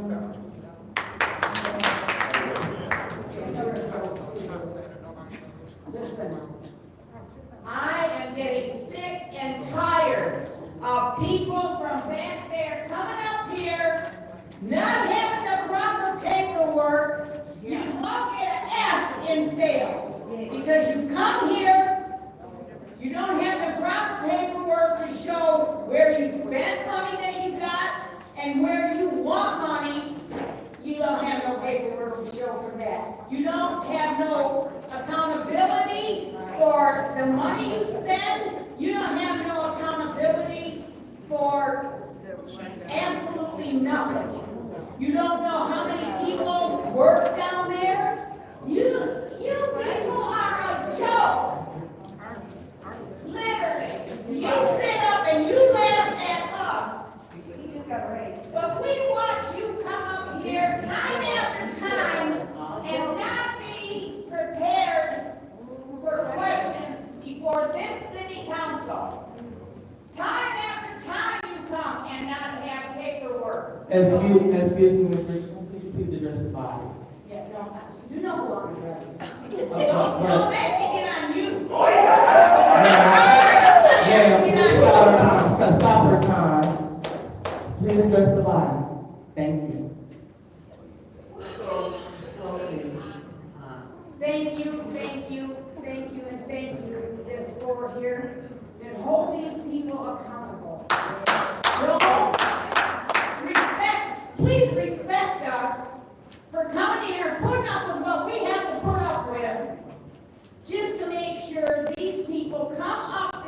their wall and sit up and have the paperwork when they come up to this podium saying they want. They're worse than kids, so what they want? I really don't care what they want. If you don't have the paperwork, and Mr. Jonathan, I so respect you, because I was able to tell you months when you first came here, if you treat your seat like you do the bank, would you give somebody that came to your bank and didn't have the proper paperwork $1 million? And that answer you've told me would be no. And I expect, and I have gotten that from you, that same response when these fools come up here and don't have the proper paperwork for money they've spent and money they want. Treat these people like a child that doesn't have proper sense with money. And they don't have proper sense with money. Our money. And I want to thank Mr. Jonathan, Mr. Dennis, Miss Burns, and Miss Jerry. Because it's worth coming here and taking the garbage that I have to do. Next speaker on the list.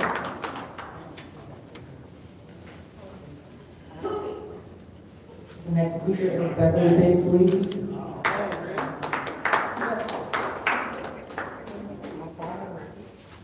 Miss Levy, give it to him.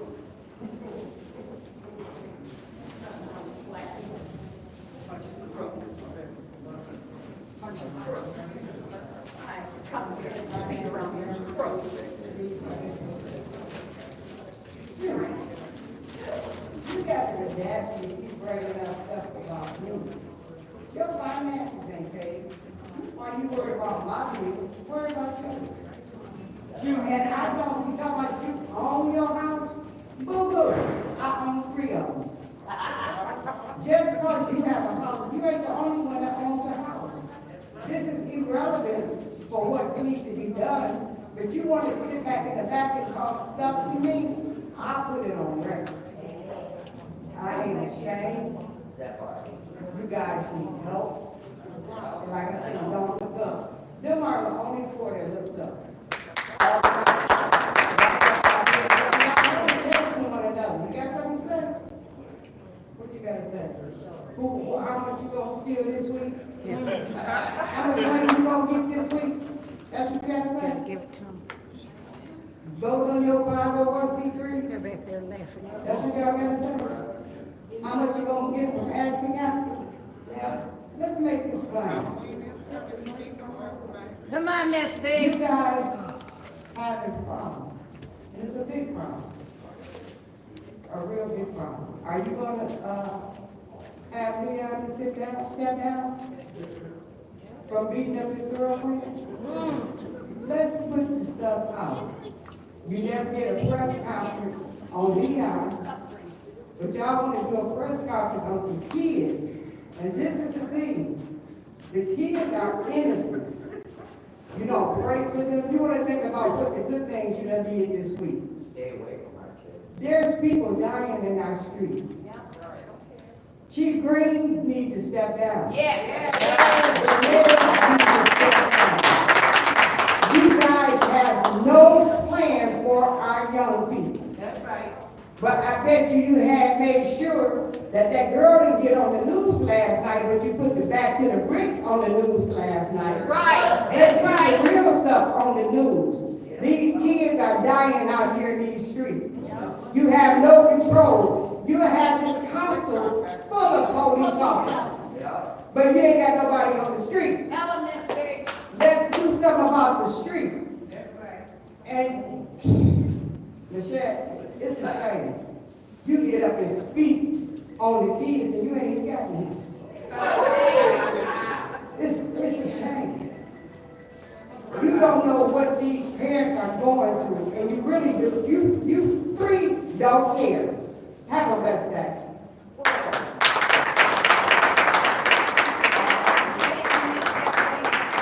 Next speaker, Madam Clerk. Next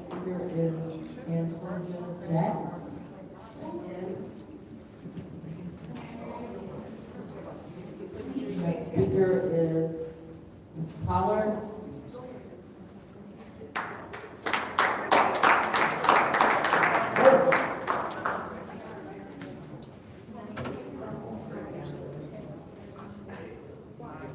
I got to say really to everybody, including everybody in the chambers. These kids is out of control. It's nothing for them to do in Flint. And when I do good things downtown, for them to come out to enjoy life, this is what happened. We gotta clean it up, we gotta get the streets right. We also gotta do right by him also. But we felonies in different areas of the Flint. A lot of people keep saying, I'm tired of Flint, but we don't travel to go out of town. Y'all got the same issue as us, but worse than us. So leaving Flint ain't gonna solve the problem. I'm gonna always stick with my Flint town and my Buck town for life. I'm not gonna run from Michigan just because what's going on. This crime going on all over, everybody thinks getting killed. A 6-year-old got killed in Detroit. Jumping, waiting for his daddy to come home from work, and they shot at the wrong house. So I mean, at the end of the day, you guys, whoever the parents are, you know who the kids is, do something about it. Do something about your kids and tell them, give you the gun, we can turn them in. Turn the guns in. Stop this violence. Because a lot of kids are good in Flint, and I'm tired of so many people on Facebook bashing some of these kids. A lot of kids that was in that thing from Sunday went down there for no mess. A lot of them was trying to enjoy life like my cousin was. Innocent. And I gotta say, we gotta say a prayer for the 16-year-old boy that also out here. We just found out he got hurt, but he's doing good. So we need to pray for his family also. I don't know his name, but I found out another young boy, 16 years old, also got hurt downtown. We need to do better, police department. Instead of y'all spraying, air spraying, snatching people out their cars and whatever y'all mad about because of this council meeting, won't y'all put that energy on the streets and get your people off the street? Because Flint will come back. Regardless who don't want it to come back, we strong as hell. We very strong. And we're going to continue to fight all races. We all going to come together, and this time going to come back, because Mr. Mount Foundation is taking care of everybody there. He put up a new school in Beecher. The foundation there till today. He doing Burton. He's going all over. So that let us know Flint still got hope. We still have hope. We got hope. And we're gonna come back like it used to be. Everybody look out for each other, and these young kids go to the neighbor and say, you need to cut the grass cut. You understand how we did it? We had our same problems too. Only thing is, we did it with the fists. We might be shot a couple times, but most of the time when we did our fighting, was with these fists right here. Not no gun. So put the guns down, teenagers. I'm being honest with you, because my daddy got killed in Flint. I was a young teenager. Jerry was renounced. So Thank you so much. Next speaker, please. Next speaker is Natalie Wright. Natalie Wright.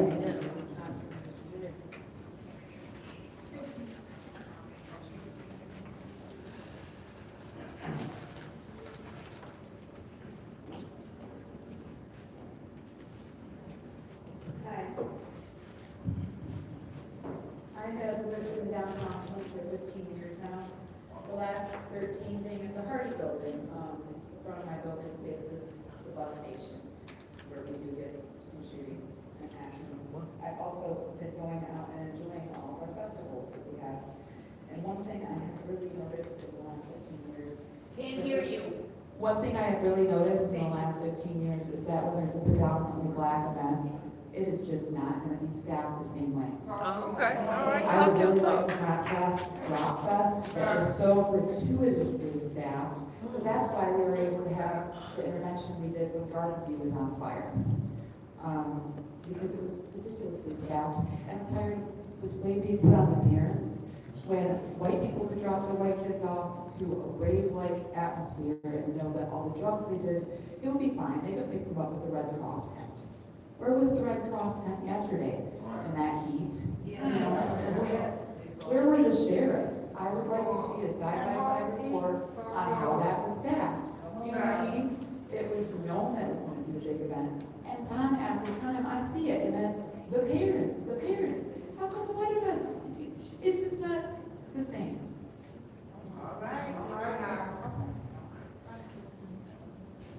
Also, I wanted to tell you how you regain trust is by doing the right thing for the people all the time. That's right. On all subjects, and you keep doing it over and over again. Right. And if you're doing that, you have already regained the trust. Right.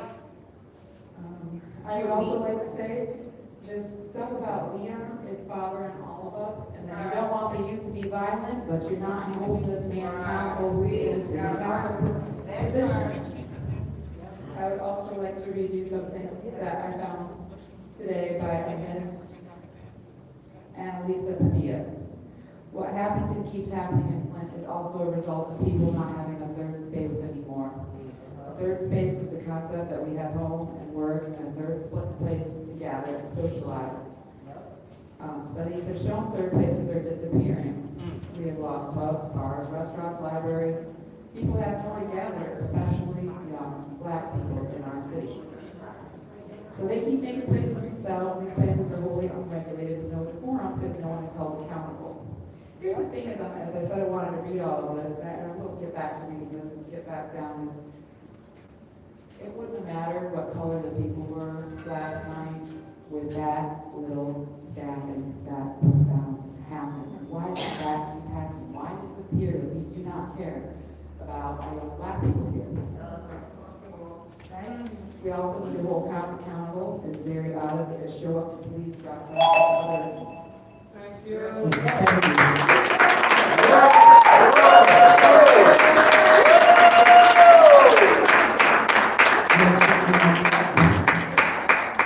Next speaker is Deborah Coleman. Deborah Coleman. Let's go good. My name is Deborah Coleman, and I live in the First Ward. First thing I want to say is I want to send an abundance of love and healing to the lady that lost her life and her family, and everybody that was down there with their families and grandkids and great-grandkids that was traumatized. That senseless act from the cop who did it. Now I'm gonna throw some fingers. My first fingers I'm gonna throw is y'all say that parents should be held accountable. I'm not gonna say all of them. I'm talking to the ones that don't care about the kids and don't try to help the kids.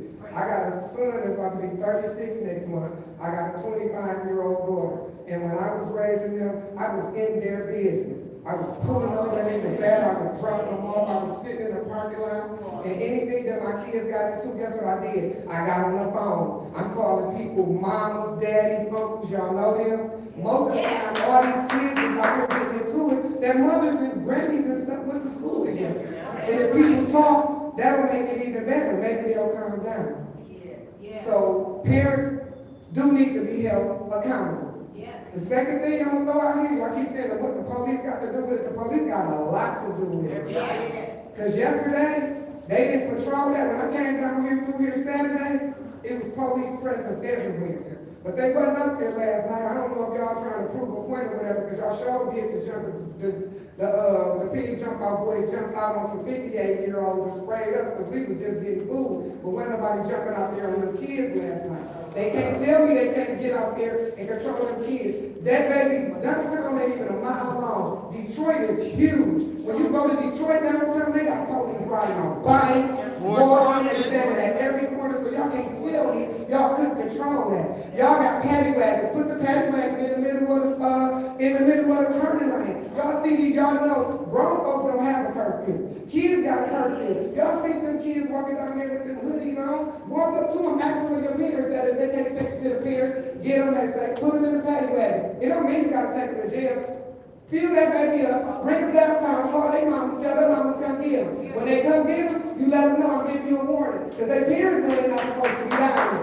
You need a parents to warn. And then if they keep doing it, y'all keep catching them, then the kids go to the juvenile and send their parents to jail. And the third thing I'm gonna throw out is we are all accountable. Because we all sit around and say, oh, this can happen, what we should do, what we shouldn't do, but ain't nobody standing up. I'm out here now because I was involved in something. And I'm gonna stay out here, and I'm gonna keep coming, and I'm gonna keep talking. I'm gonna keep talking, and something needs to be done. And I'm gonna tell you what, y'all just keep watching, because them fools that jumped out on us, it ain't over. Keep on watching. Keep on watching, because they can be held accountable.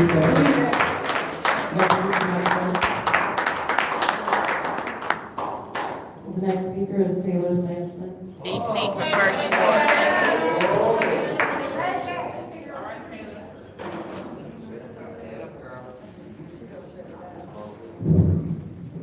Taylor Sampson, resident of the 8th Ward. As I watched the new documentary series on Hurricane Katrina, the one thing that kept swirling in my mind was if not for the community, even more lives would have been lost in that catastrophe. You cannot rely on your government to save you. We have known that here in Flint for years and years. Due to the ongoing disregard of us living in Flint by our local government, we are relying on each other daily to get through these continual hard times. I cannot stress this enough when I remind everyone listening. Flint was given $94 million ARPA grant dollars to help residents. Again, I ask, what do we have to show for it? Folks saying the accountability starts at home, yes, that is true. However, we have a lawless mayor running the city with no repercussions on his behavior. What you see on the streets regarding violence, drugs, blight, overzealous police, homelessness, etc. starts with the mayor. The mayor controls the majority of council. It's obvious he's telling his wife what decisions to make at the state level. We have Flint police who have admitted the mayor made the call for them to pull up on residents. The police chief does what he says. We know for a fact he tried to tell the former fire chief what to do, which resulted in another lawsuit. The ineptitude of our mayor and those that follow his orders rather than the oath they took to serve have put the city in some of the worst shape it has been in decades. How much more do we have to take? Our tax and water increases alone will cause many people to lose their homes. The neighborhoods are in shambles. Our health has never been as debilitating as it is now with all the diseases and cancers coursing through our bodies. Our small children aren't reaching developmental milestones like they should be. The older kids are graduating without basic life skills. Those that have turned to the streets are being held to the standards of adults by the courts and system. Our seniors are constantly being attacked by this administration. At what point do the residents say they've had enough and are demanding change? The same faces are at these meetings every week. We are pleading for more residents to come here. Council meetings are where these decisions are held and the discussions are held. They aren't a waste. We need to tune in. They try to keep it distracted and crazy, so you tune out. Wards 1, 2, 4, and 7 would be sweating if these seats in these chambers were full of people every week. We can't keep fighting for changes with only a couple dozen residents continually exposing and challenging this corrupt administration. We need help. We'll protect you in here to the best of our abilities. If you're not sure where to begin on this journey, reach out to one of us. All of us are on Facebook. We'll gladly catch you up on what's truly happening. Their plan is to get rid of all of us with whatever means it takes. White people of Flint, I'm talking to you as well. I'm sick of seeing only 5 white people down here. We cannot keep putting the labor of the city on the black residents. For me personally, I would at least like to go down and know that I was fighting and then I tried. We can't do to one, there's strength in numbers. Another thing I'd like to ask Davina, why is this camera covered? It's been a couple weeks now. As I said before, that should be recording us up here so we have another angle and we can show that there is actual things going on in these chambers because you can't trust just one camera view. And that's usually the camera I speak to the mayor in, so I'm going to turn around and speak to him today, I guess. Sheldon Neely doesn't give a damn about this city.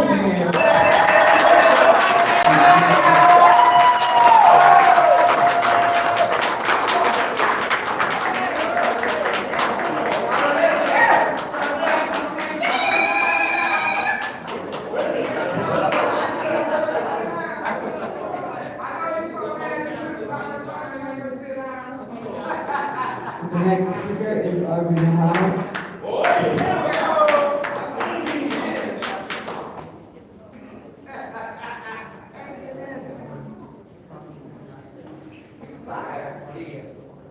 I'm in the second floor. First of all, I'd like to say I don't expect any courtesy because that was just rude when I was talking to our minister and Liddell came over and just interrupted us, didn't say excuse me, but I don't expect more than that. Speaking that she had cursed out a pastor twice and where the public could hear her and then wants to go and try to villainize me several times.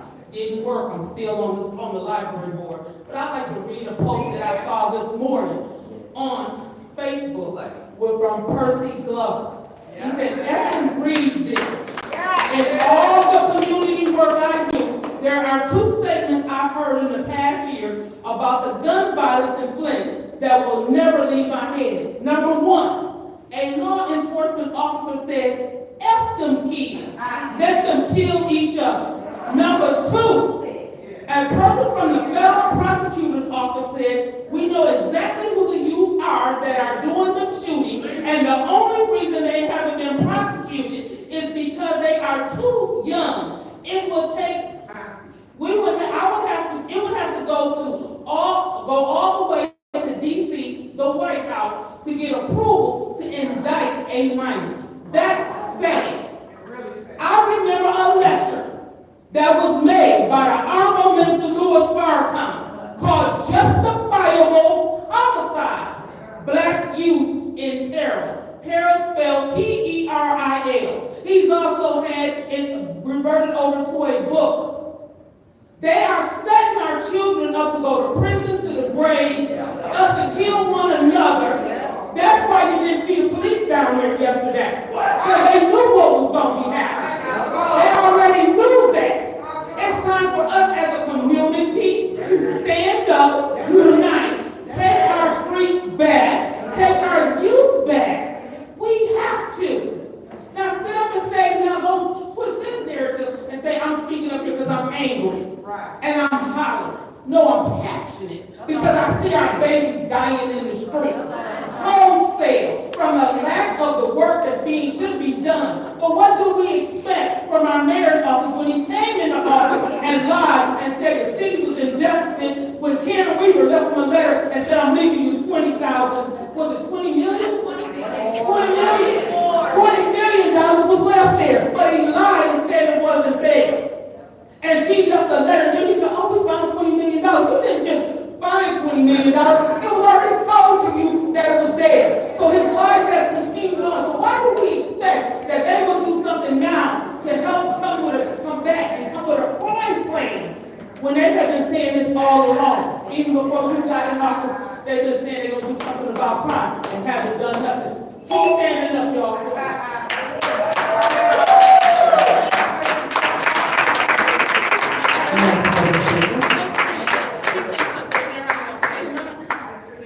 The next speaker is Lorraine Thompson.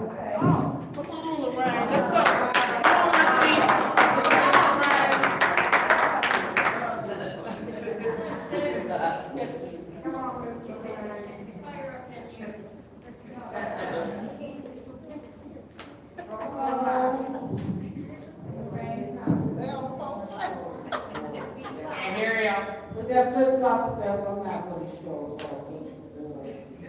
And I'm not up here today to speak about what I'm considering the kidnapping of my nephew. What I do have, I'm trying to get all my ducks in a row. So I want some clarity on a couple of questions I think I know, but I'm not sure the way it's handled. So first of all, this chamber, is this not the place we're supposed to go to let you all know what our problems are and our concerns, and then you all in turn help us get those situated? That's my one question. I've been stuck on something for a long time, and this is taking me way back. But that whole illegal meet that took place where maize was put out, I'm stuck there. I'm stuck there because I really want to know who orchestrated that. Yeah. I do want to know also, I do want to say also before this, okay. And this right here, I used to do this when I came up before. That's because this time is on my back. I feel stifled. Yeah. And then for you all to change the amount of time that we had to speak, I know I was being stifled.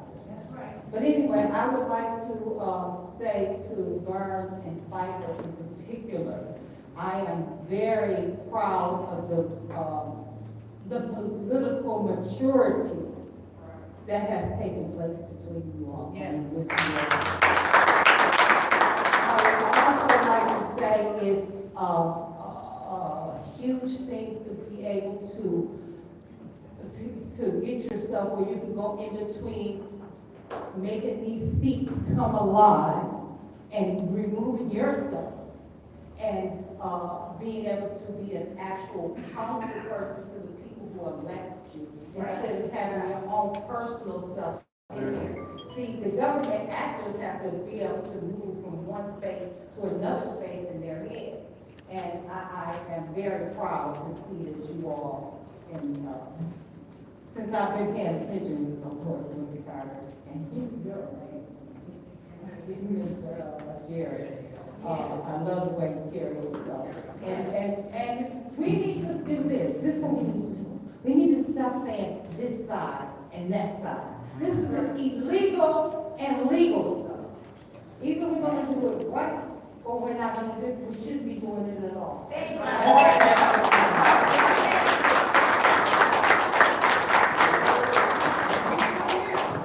All right, Madam Clerk, is that the last speaker?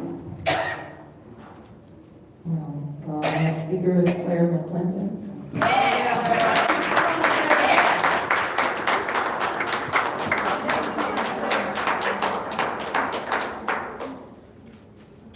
First, Claire McClinton.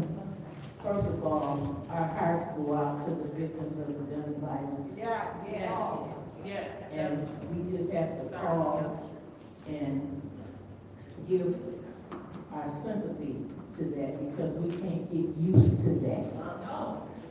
Now, there's been a lot of things that's come up tonight, but I want to talk about all of us, community, council, mayors, and everything else.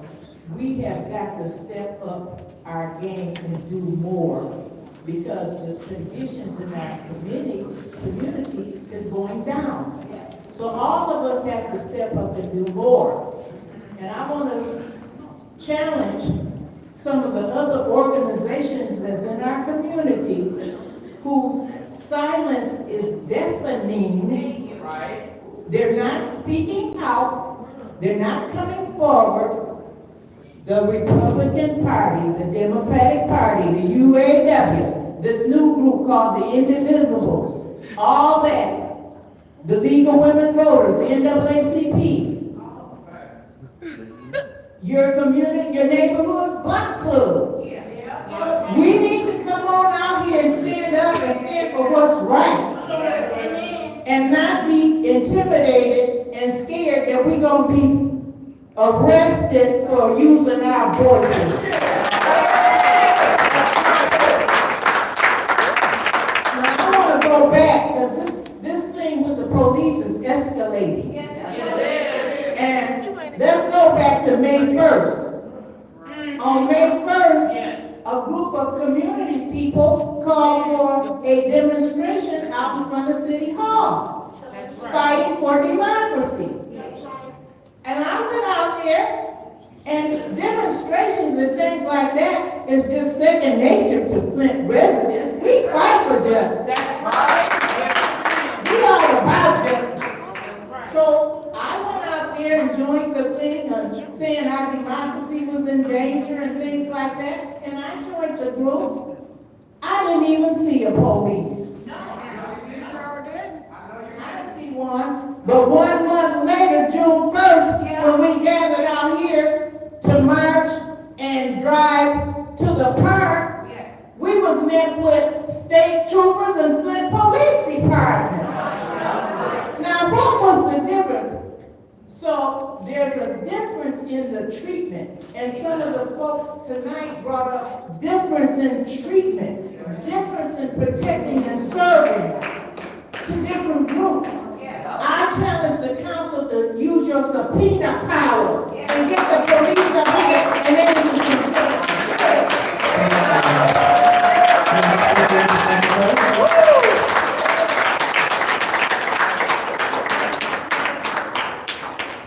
The next speaker is Billy Buford.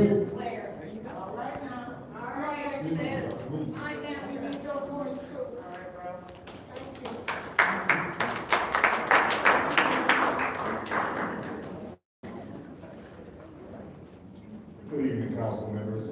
My name is Willie Buford. I am a resident of the Second Ward. I came here to say I love this city. Yes. Flint is so lovely. I'm tired of Flint being described as grit and resilient. We need to move past resilient and grit. We need to get to Flint being a safe haven. I dedicate my life to the young people here in Flint, Michigan. I walk with them, I work for them, and I work with them. And they are dope. They're brilliant, they're creative, and their talent is immeasurable. But the sad thing is they're also broken. They're broken because they have no hope. When they look for leaders, they turn to their music and their movies and media. You know what they see there? Violence. Then they come outside and they look to the leaders of the city. And they see arguing, cursing each other out, tearing each other down. What are we teaching them? 810 Day should have been a day of celebration. We should have been turned up for the city in the right way. Instead, a young girl's life was stolen. But that didn't start that night. That started years ago with the culture we created. We fight in front of our children. We disrespect each other. We celebrate the very poison that is killing us. Then we wonder why our kids go and pick up guns. If we keep planting these seeds, violence is the only harvest we're going to reap. I'm calling on the council to be leaders in your ward. Reach out to the religious leaders in the churches in your ward. Let's take our city streets back. Flint is filled with churches. We got enough people who believe in God and believe in values of morals. Council members, go out and talk to those people. Let's get on these streets. That's right. Right? Let's create the right culture for our young people. Also, if we need to defund the police, let's do that also. They're here to serve us. The mayor's office. Let Flint show the world what it looks like when people police themselves. Not chaos, but community power. We can't afford to let another 810 Day tragedy go. And that work starts right now. Come on, Will.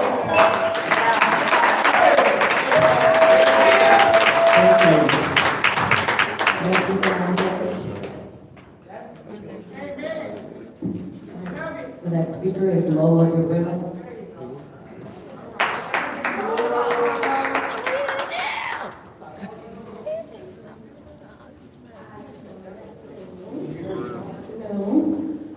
I'm here also, just to go over what we went over last week with my nephew, as my sister saying, being kidnapped, because that's exactly what was going on. And so, with the violence that happened yesterday, all I see on Facebook, because I wasn't there, but with the shooting, and I see that it wasn't hardly any police there. I don't understand why when they're there for like back to the bricks and stuff, they're really heavy. And so, you know, that's not right. Maybe to be there for every event, I believe. Just to patrol and make sure everything goes well. Also, this is embarrassing for the Flint residents as far as what happened to, well, all of it, especially the baby that got killed, you know, yesterday. But with my nephew, I'm looking on the internet and I see that in North Carolina they're talking about it. In Vegas and Iowa. They're writing articles about what happened to them and the patrons getting sprayed with mace or bear spray or whatever it was. Bear mace. I'm reading that in these places, and not every cop is bad. I really didn't think, I used to say, well, I'm glad our police department isn't like that. I used to say that until maybe earlier this year. I used to say that. and because I never heard about them abusing, the residents or anything like that happened to my nephew. I never heard of that, and I would say that our police officers are not like that, but they are. I mean, it's some that are, not everyone. Right. And I work, I do service a lot of them where I work, so they're not, all of them are not bad. But I just wanted the mayor never spoke, the police chief never spoke, never came out and spoke anything. But of course, and good reason they were there today for the situation, and that's wonderful. But they needed to speak on everything that, that happens, and it's going out of state to Iowa. I mean, this is a big deal. So I just wanted that on record, and they need to speak on it because they haven't, so I just wanted that on record. You all have a good evening.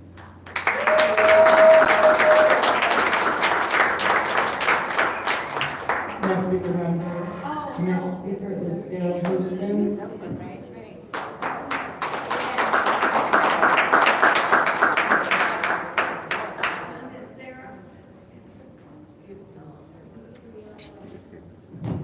My name is Sarah Houston. I am in the sixth ward. This is in your ward.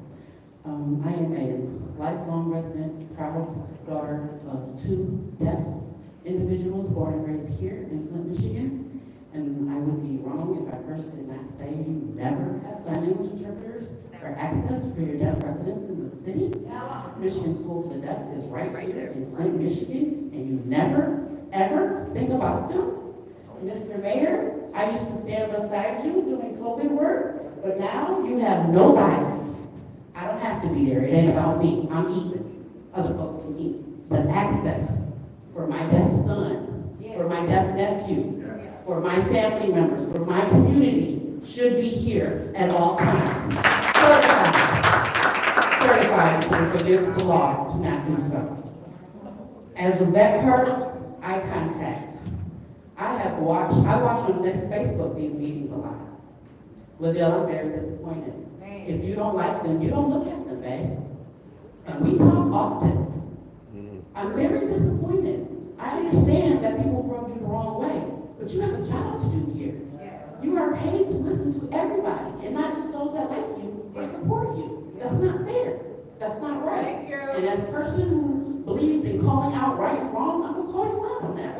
That's wrong. It's very disrespectful, and I've seen that. Miss Judy, the same thing for you. For you to speak up on Miss Murray or on whoever you're trying to talk about their high school record, that ain't got nothing to do with what's going on here today. That child is speaking truth about her pain in this city. How dare y'all disrespect our future? I've worked in the schools for 7 years. I worked in the schools as a sign language interpreter, but because I was born and raised here, I knew a lot of children's parents. Those kids, those boys that died a couple of weeks ago, and then the one that got killed in the barbershop, those were my babies. I sat and talked to one of them that said, Miss Sarah, I'm sorry, I don't see nothing else for myself but death in the streets. The one that just got. So from that funeral, I hugged on a young man, told them babies, please be safe. And the young man that I hugged on said, please be safe. I buried him last week. This gotta stop, y'all. It's gotta stop. I don't have a lot of time. The police violence that's going on in here. I don't understand why we're bringing people who don't live in Flint to police Flint. They don't care about that. They see the animals. I identify the bear spray that was brought to spray people in Flint, Michigan. Where is a bear in Flint, Michigan? I'm just saying. Maybe some cultural competency training. Something's got to go on and be given regularly and tested. Y'all, we have to do this for our city and our people. Thank you.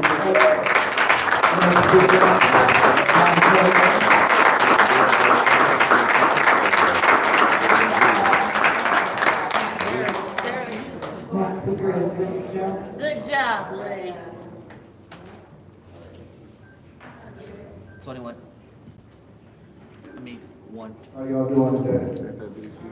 First of all, I was planning on coming up here, but I was not planning on speaking. But I was watching the meeting, and Dale, you said something that really rub me the wrong way. And I'm just gonna make this short. Even if one kid get killed in Flint, Michigan in a year, that's one too many. Right. That's Right. Come on, Rich, That's talk. one too many. And let me say something to everybody. The difference in our city and these kids and these gangs is gun availability. We have always had gangs. We have always fought. Hell, there's people that I grew up with as a teenager, we couldn't be in the same room without fighting. But guess what we're doing now? Because we're both alive because we fought. We work together. It's so many undertakers that hang with top dogs. Al Capone, Stony Roney, they run with the Selby Wood. People that used to want to go at each other. And we had a gun problem before too. But I don't know how, because I wasn't one of the ones that was shooting guns, but I was in that age group of the shooters. But that ended. That ended through the community. And for all of you youngsters out there, I want to quote something from one of the artists from our No More Tears concerts and stuff, and his quote is,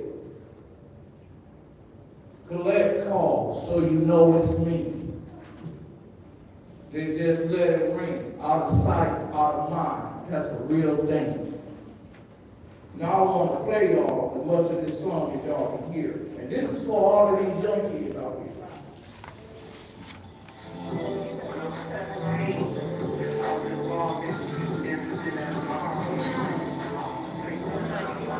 This can't be my fucking life.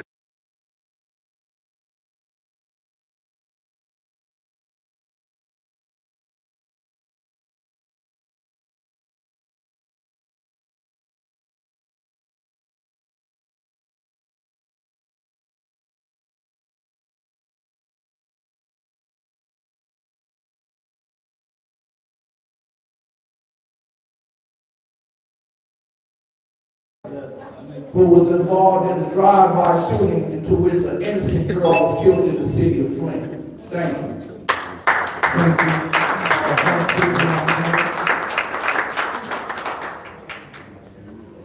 The next speaker is Amanda Ramil.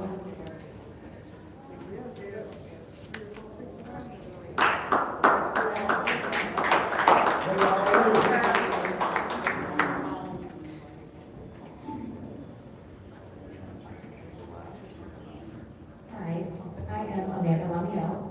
I'm a local educator, civil rights activist, and very active cop watcher. I cop watch both in a more official capacity and on my own time. I cop watch in Detroit, Lansing, Ann Arbor, Flint,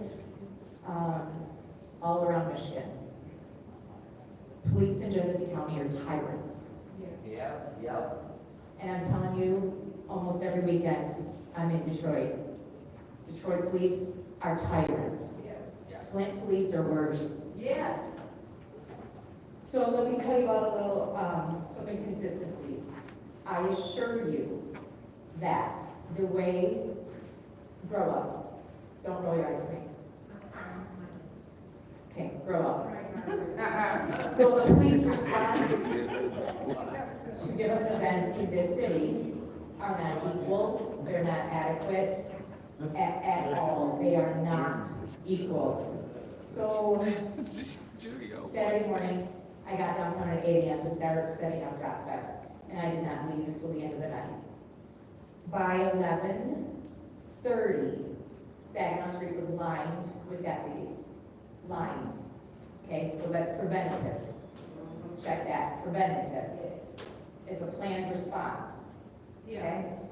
By 11:45, I observed my first arrest. And those arrests continued all day long. Deputies were everywhere, Flint police, university deputies, all day long. They arrested a homeless man who was sleeping on a bench, who I see there 5 times a week. Wow. They were pulling people over in the middle of lights, arresting them. It was very preventative. Let me assure you, Genesee County Police, Sheriff, universities, the deputies, they know how to police this city. I see them doing it. As a matter of fact, I went home that night thinking, man, that was a lot of police. But at least they were incredibly respectful. Yeah. They were over the top, but it felt weird. This is gentrification. And we know it. They are protecting businesses over people. They are protecting their area that they want to continue to be, I'm sorry, but white. That's what this is. The other problem is across these departments, what their responses look like are horrifically different. So what's happening is they have a response. They're responding to these other events, and they're reacting to where they don't send anybody out. Then they're reacting and they're blaming the people who are actually victims for not having a response.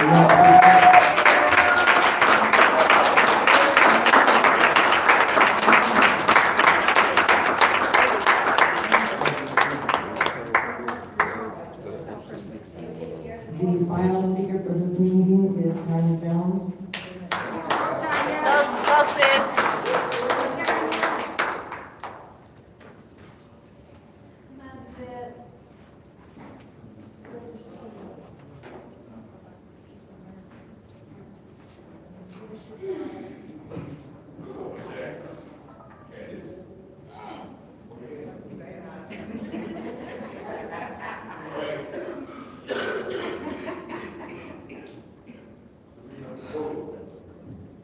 Good evening. Hello. Tonight, my concern is, I am a concerned parent. I have a son that's part of the opiate crisis.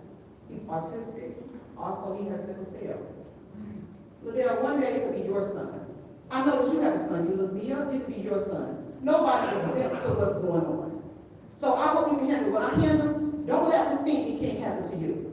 I hope you're as strong as I am, because I'm not going nowhere. I have a court date for LaShawn Johnson on the 25th, John Cole on the 25th. Let me explain why I have the court date for LaShawn Johnson. Because she assaulted me in a bathroom here. I come here to be heard, not to be arrested, not to be lied on. Y'all want people to go away. But I can't go away. You know what? Because didn't nobody give up on me. I left home at 14. Been on my own since I was 14. Not because I was fast. Because my mama had her own issues. But I had a grandmama that loved me. I had my son's father, Michael Edwards, that was killed by the Howard State gang, loved me. Mama, Flora Smith loved me. I had people love me. I didn't have a family. My father is Hugo Roberts of Black Lives Matter. You think I would be standing here if I had family support? I might be trying to search to get help for my son, trying to save my son. I have a missing person report right now for my son. I went downtown looking for my son. Do you know how it is to look at keeping the community informed every day, looking for my son? But this is my baby, and he's worth it. Y'all don't understand. He's worth it. Michelle, my son was a church, a member of Ebenezer. My son did not go to Flint school. I took my son away from Flint, and I did the best I could by him. But it's the company you keep. These kids don't have what I gave. But I will stand in for the ones that don't have nobody. Because these kids got lost. We all, a part, God wants us all to come together. But I'm just trying to tell y'all, these kids is hurting. I was hurting when I left home. But God put some good people in my life. I don't know how to give up. I don't know how to give up. So for John Cole case that tried to groom my son, you know my son told me, I got the video. I got text messages. You can look back at time. I got time. And I'll be in court the 25th. And I'll be in court for LaShawn. And she said, you ain't going nowhere. But I'm not going nowhere. I'm going to do nothing with it. But guess what? I'm going to keep on. It's going to be on record. And you have a good night. I love y'all, and God loves y'all too.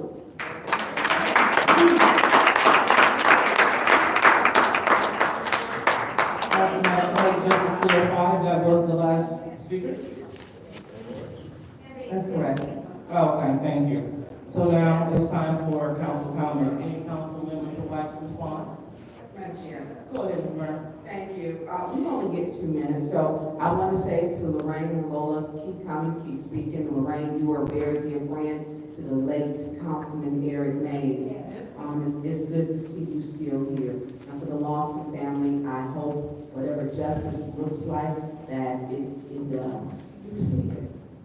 You receive it. To Brother Leron, I want to tell you thank you for coming, because a lot of times people don't know I reach outside. I appreciate you contacting me. I appreciate you going to Hurley with me with the mother who we found out 2 of her sons were shot at that time, and to pray together. Thank you for showing up in these council chambers, because every time you show up, you don't have to get up and stay up here. You know, you show up, and I appreciate that. I truly do. I want to say to Taylor, I want to say to Tanya, I want to say to Debbie and Diane, to Beverly, with the Color of Law Coalition, thank you, ladies, because you come here because you're still terrified, and you have issues, and you have anxiety. Thank you for showing up for the people. And Natalie, thank you for showing and up to this podium, because you were irritated, you were upset. You are a part of Flint, and you showed up to speak up. We need people to speak up and to show up. And for the people who say we don't have, we used to see so many different police. We had segways, horses, motorcycles, police cruisers, bicycles. This was poor planning. I was told there were only 2 people signed up for the 810 day. That's not enough. It's not enough. I've been to 810 before, and I didn't go this year, went last year. And we knew we needed to have better planning. I didn't see but a couple last year, and that may be why we only had a couple this year. And so when we talk about our city, we are going to have at some point come together. What that looks like, I do not know, but that is our time.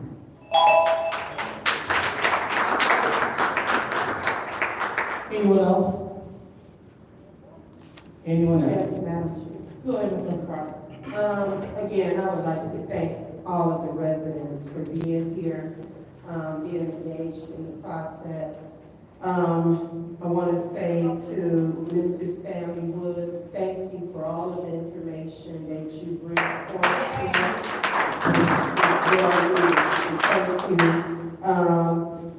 Ms. Gladys, you always come to the podium with something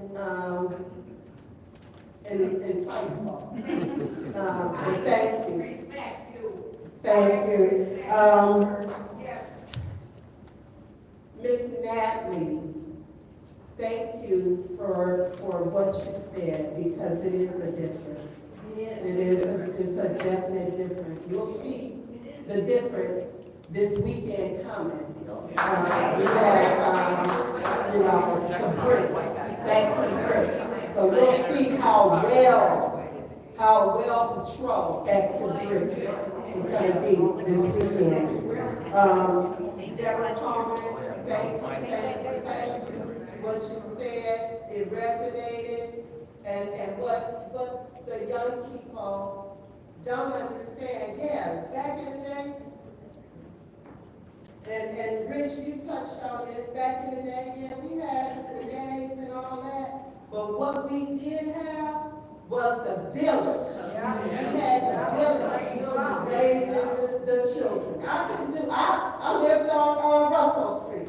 I couldn't do nothing down the street without my parents knowing. By the time I made it home, I was in trouble. And didn't even know that the neighbors saw what I was doing. So we need that village. We need to bring back the village. And I want the public to know the chambers belong to you.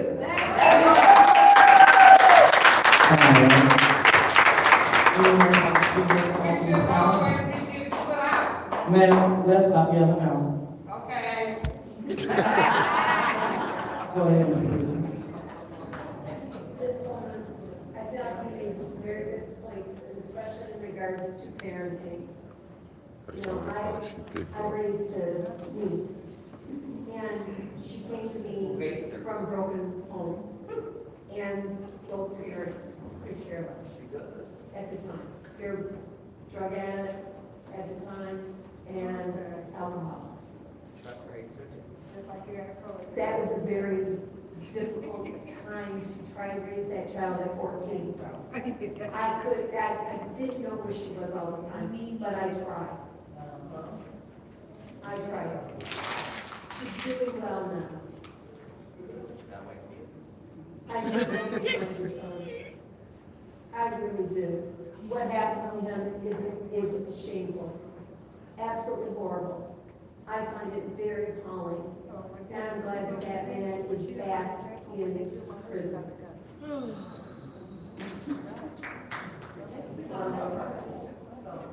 For those people who lost family members, violence is this. One of the problems that I see, and I said all along, is a lack of respect.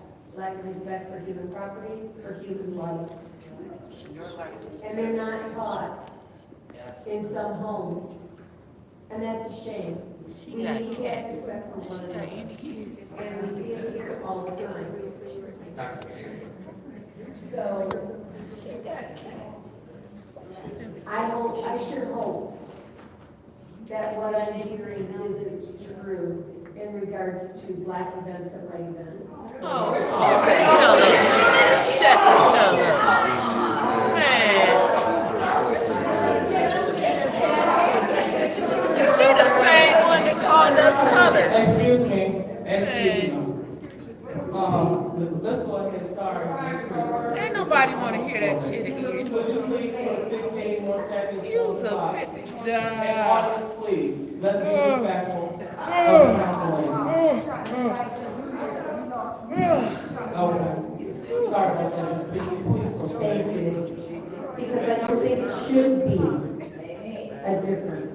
The same amount of police should be present at all events. I don't care what it is.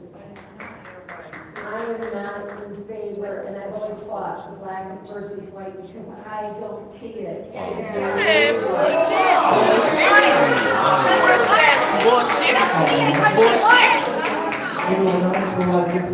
I'm white, I see it. Bullshit, I see it. Hell, she the bullshit. She just called out that little black girl. That's right. Yeah, I see it. And I can't even see it. I ain't even got my damn contacts. Roll your eyes when I said it. Why are you rolling your eyes when I say it? She don't want to see it. Oh, she want to be calm today. We're on the east side and she don't see it. It's unfair. She sees it. She called our asses colored when she first got here. And I understand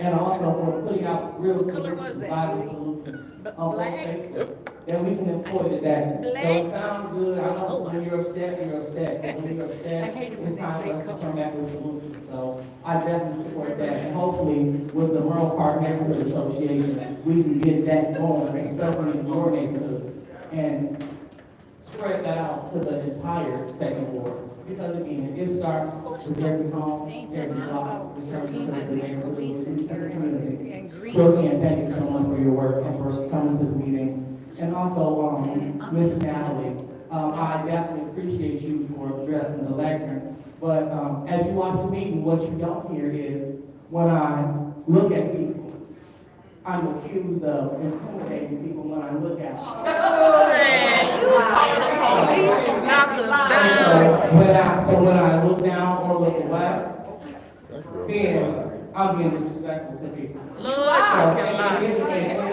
You are disrespectful. Please pause my time. What we will not do is continue to yell out. She lying because the minister's sitting up there. To do better, but join them.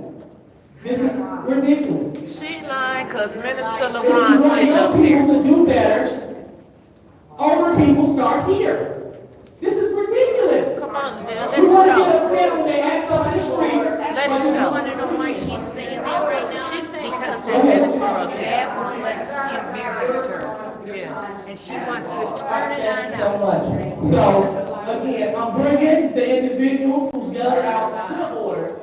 Who? Unless you want to leave the meeting, please get in order. Let me start my time. So, again, I hear what's being said. Just because I don't look at you, don't mean that I don't hear you, but you gotta make up your mind. Do you want to say I intimidate you when I look at you? Or do you want to say that I disrespect you when I look down, then look up, look down, and look up? Either way, I'm here to do my job. When we talk about getting things in action, I'm here for it. I'm giving resources. I'm talking about programs that will help our young people that I'm actively involved with. Downtown, I'm down there. You were talking about bringing in interpreters. I attempted to under the last clerk. So, we're going to move on. And again, you yell out, you will leave. Because we will, let me just reread this again. Let it come, let the real deal Or Mr. R.L., I'm bringing you to order. Keep yelling out, that'll be your warning. You know better. Reading of this Roman Carson City Code subsection. Any person that persists to disrupt this meeting will be in violation of the Flint City Code section 3110, disorderly conduct, assault and battery, disorderly persons, and will be subject to arrest for a misdemeanor. Any person who prevents the peaceful and orderly conduct of any meeting will be given one warning. If they persist in disrupting this meeting, that individual will be subject to arrest. Violators will be removed from the meetings. So with that being a fair equalizer, so everybody know the playing rules, we're going to proceed with the meeting. If you proceed to yell out, you will be warned, and then you will be asked to leave. So now we are on the consent agenda. What's the pleasure of this body? Go ahead. All right, any support? All right, supported by the company 74. Any separation? All right, seeing none. We'll go ahead, Mr. Derek.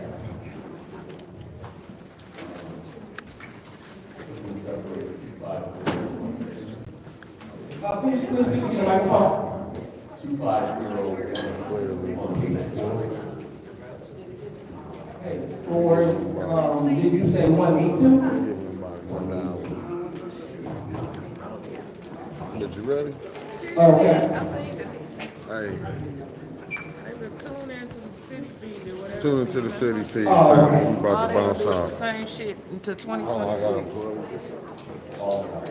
All right, appreciate it. So seeing if that's the last one, the consent agenda will consist of resolutions, all the resolutions with the exception of 250182. Roll call, Madam Clerk.